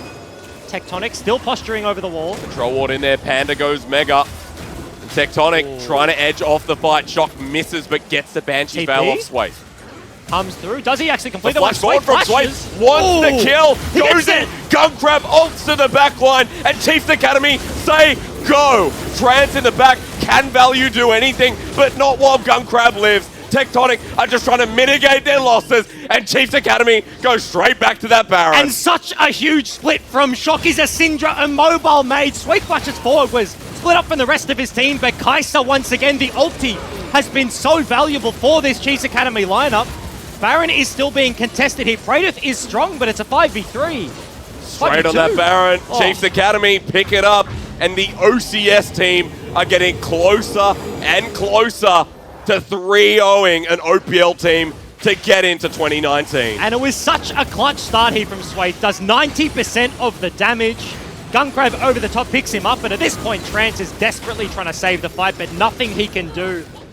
Tectonic over the course of the series, their carries just split up. They had the Azir Kindred composition. The AD carry and Shock were just not standing together. Once again, Value coming from the mid lane. Shock is standing in the Raptor pit, and they just can't contest this way. The scrappy fights just favor the Eve. She doesn't want a full out-and-out team fight. You favor the Sejuani. She has 74 CCs and can lock you down front to back. But when you open it up, when you play this scrappy style, the Kai'Sa is so much more mobile, and they're getting mega punished. And what did Spawn say? When you don't know what you're doing, you just do it. Or something along those lines. I think they were wise words, I'm not sure. But double Infernal, Chiefs Academy, such a big lead now. And the map control has shifted back to them. Dragon coming up in 50 seconds. And Tectonic are just trying to, once again, mitigate those losses as they go to the bottom side for Chiefs Academy. And that's the thing, it is about the objectives. Like, Tectonic had the lead in the early game. They lost the first Dragon. That's fine. Next Infernal's coming up. They have the lead around that objective. They lose the Infernal Dragon. They win the fight, but they're not getting anything off the back of it. So a gold lead in Tectonic's pocket just doesn't seem to mean much. Whereas as soon as Chiefs Academy, now this is their 4,000, 5,000 gold lead in. 6,000 now. Yeah. It's just growing and growing. Their side waves are prepped. They're slowly pushing in. They have the Baron buff, and Panda still doesn't have TP, but he's just looking to force with the Mega Gnar, and they can taste it, Ejim. At the base of Tectonic, they can taste the match point. Praedyth on the split on the top side, flanked from Aurelia. Not on any vision, has the flash as well. Trance has Hex Flash, so despite not having the main one, is looking for the engage. The Hex Flash comes through, Trance over the wall, but he's taken half his health. Praedyth with the miss on the backside. Trance goes in, and everyone getting deleted. Trance won't die, but Praedyth gets swathed. Panda in on the side, doesn't have Mega Gnar. Praedyth will die. A 1-for-1 trade, but here we go. And is that just it? The carries just cannot deal damage. They look for the engaged Trance, and Praedyth do get onto the backline, but nowhere is the Tristana, nowhere is the Syndra, and they're just going to break the base in two parts. Mid, bot, they are gone. And the inhibitor's probably going to go with them. Value Trance come out of the base, but Gunkrab and Ayla ready to deal with them. Gunkrab just hits once, and Value's deleted. He ults in. Gunkrab can taste the OPL. He takes out the AD carry. Panda's on Shock, and Chiefs Academy are so close, and I think they've done it, Ejim. Huge play from then onto the Nexus Toe. This is going to be the easy and clean team fight, and Chiefs Academy, they're going to make it. They go straight to the OPL, 3-0 against Tectonic, and welcome to 2019 OPL new entrants. And in such decisive fashion, this wasn't a long drawn-out series. AV versus Tectonic, all 5 games, long games as well. Game number 3, they're a huge momentum team. How are they so calm after a 3-0 against an OPL team who forced AV to all 5 games? Oh, and there's so many young players we've been talking about. Gunkrab in his short stint on Tectonic was absolutely popping off in the OPL. Now against Tectonic, he's like, yeah, sorry, like I should have been your AD carry. And a sub mid laner at that as well. What? A sub mid laner. And as Spawn said, they're all so young. They're these players who came out of nowhere, came through Open Ladder back when it was up and running, OCS in previous splits, and now they get their first chance at the OPL. And it's just in such dominant fashion. I'm laughing. Like how that series went. Like Tectonic just didn't adapt. They never took it to Chiefs Academy. They were the ones coming out. They were playing aggressive. Tectonic picked the Evelynn, and Sway's just like, nah, dude, I can do it better. And then he picks the Evelynn, has a very good game, and unfortunately for Tectonic, that's it. I mean, for Praedyth, it's such a dominant start to the game. A lead on Aurelia, caught out at Krugs. Yeah. And that's the thing. It was just like one mistake that turned it. Like their gold lead just wasn't eventuating into objectives. But when Chiefs Academy, they're on the aggression. They have the gold lead in their back pocket. They're constantly forcing, looking for fights on their terms. And they just didn't hesitate, which is, for me, like as a player, I was all about not hesitating, and decisiveness was I prioritized super highly. The fact that young players coming into the scene, Gunkrab, his first game in the OPL was popping off on Lucian. Now his entire roster, like Ayla, now he gets a full split. Yeah, everyone is just so decisive in how they're playing, and that's what impresses me the most. It's not like you get on stage and you play well. It's you get on stage and you play fast, and that's respectable. So opening that up, because our two young gentlemen have, I'm sorry to call you, Spawn, you are young. I don't know. But we're older than both of them. I think we're actually the two oldest people in like the oceanic esports ecosystem. Yeah, for sure. Open this up to you. Was it individual power from the roster of Chiefs Academy, or do they just work better as a 5-man cohesive unit? Both. Yeah, I actually am going to go like hard on the individual power. I think that if you went down the line tonight, I think that arguably Shock was the better mid laner, but didn't perform well in the team fights. And then role for role, you would say that Chiefs Academy looked to have the stronger player. And then when you put them on 10 members on the same screen, they looked very impressive. I'd have to agree. There was questions about them against Intuition, where people were saying, no, Intuition has the better roster. And Denian leapt to his team's defense on Twitter saying, hang on a second, who is better? And then Chiefs Academy prove it in the finals against Intuition. They are the better team. And here again, Panda in the top lane. Little bit shaky there against Aurelia, but the first two games completely dominating that top lane, dominating the split push, which is where Tectonic looked stronger.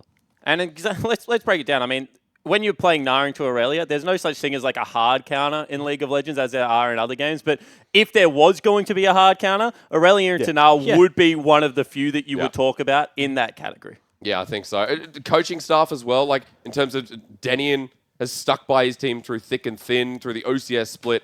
I mean, you got to give him some props as well, right? Yeah, absolutely.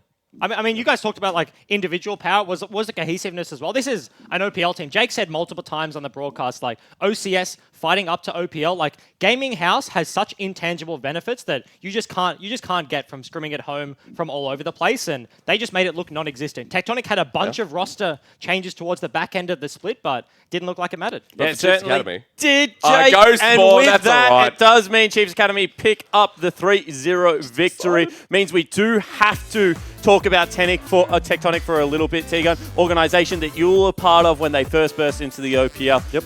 Certainly some good individual players, but not what the organisation was looking for. No, they've tried their best to find the right five, made so many roster swaps over the course, and just couldn't get the right formula to work. And I think that you do have to applaud them on the fact that they were willing to make the risky changes, that they were able to change coaching stuff, that they did invest heavily in bringing over imports. But at the end of the day, when you have a look at the fact that their year and a half really within the OPL hasn't been all that successful, this felt more like an inevitability. Yeah, they needed to make more drastic changes earlier rather than 1-2 weeks before they end up at the end of the season or end up in the promo rally series, that they're making these emergency changes, which is what you never really want to do. You want to go into it nice, safe, solid, and they just didn't do that. But in saying that, I do think some of the players will be re-picked up. People will take a look at Shock, definitely not the 8th place mid laner in the OPL. I think Pradith, in the last couple of weeks when he was picked up, did prove that he deserves to be back in the OPL. He's been around on OPL teams for a while now, and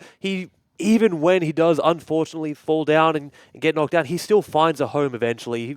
Maybe as a sub, but he's shown yesterday when he's given the chance to succeed, the chance to carry his team, he can do so. Yeah, it certainly has. One of the hungriest players I've ever seen as well. However, we do have to turn to the positive, which is that Chiefs Academy now promote up. This isn't a team that was filled with people like, FBI or Lost that people were kind of muttering about. This was a team that, honestly, when I had a look at, was like, I recognize some of the names, but how are they going to play together? And I think you do have to applaud the Chiefs for the infrastructure they put around the young men, the fact that they allowed them to play confidently, and today really did show all of that hard work coming to fruition. All throughout the OCS, we sung Direwolves and their backroom staff praises, and the same thing has to go to Chiefs here. They bring these 5 players who didn't really have a lot of success before that. They weren't these real well-known players. Bring them together, and they formed this incredible squad. I would say, the standout player of the season for them. If I had to pick one, which is difficult, right? They have Panda, Omni, Gunkrab, all 3 big carry threats is Gunkrab. Yep. He is the one that came in, First few weeks, he was a big carry threat. Then he took a back seat, played off lane, played weak side, still performed extremely well. So he's shown versatility as well. Yeah, and you have to also applaud their support players because Swaith showed that he can play tanks. However, throughout the whole season, if all three of your carry roles are playing well, generally your support player, your jungler are also doing something well as well. So I think that across the board, these are young players that, I mean, whether they stay together or they looked at other teams, certainly have very bright futures. Yeah, without a doubt. Hopefully they can keep the squad together for Absolutely. the OPL. Have to see how that pans out. Obviously, a long off-season. A lot of people coming off contracts could be traded either way. But this is a team I want to keep following them. Yeah, certainly do as well. However, guys, that is all we have for the OCS OPL season. Remember that the Direwolves is going to be our team representing us at the Worlds play-in. So regardless of who you go for, make sure you get behind the Wolfpack. On behalf of myself, T-Gun, Hysterics, EGM, and our entire production crew. And of course, thank you, Hungry Jacks. Thank you so much for tuning in for the whole year, and we'll catch you next year.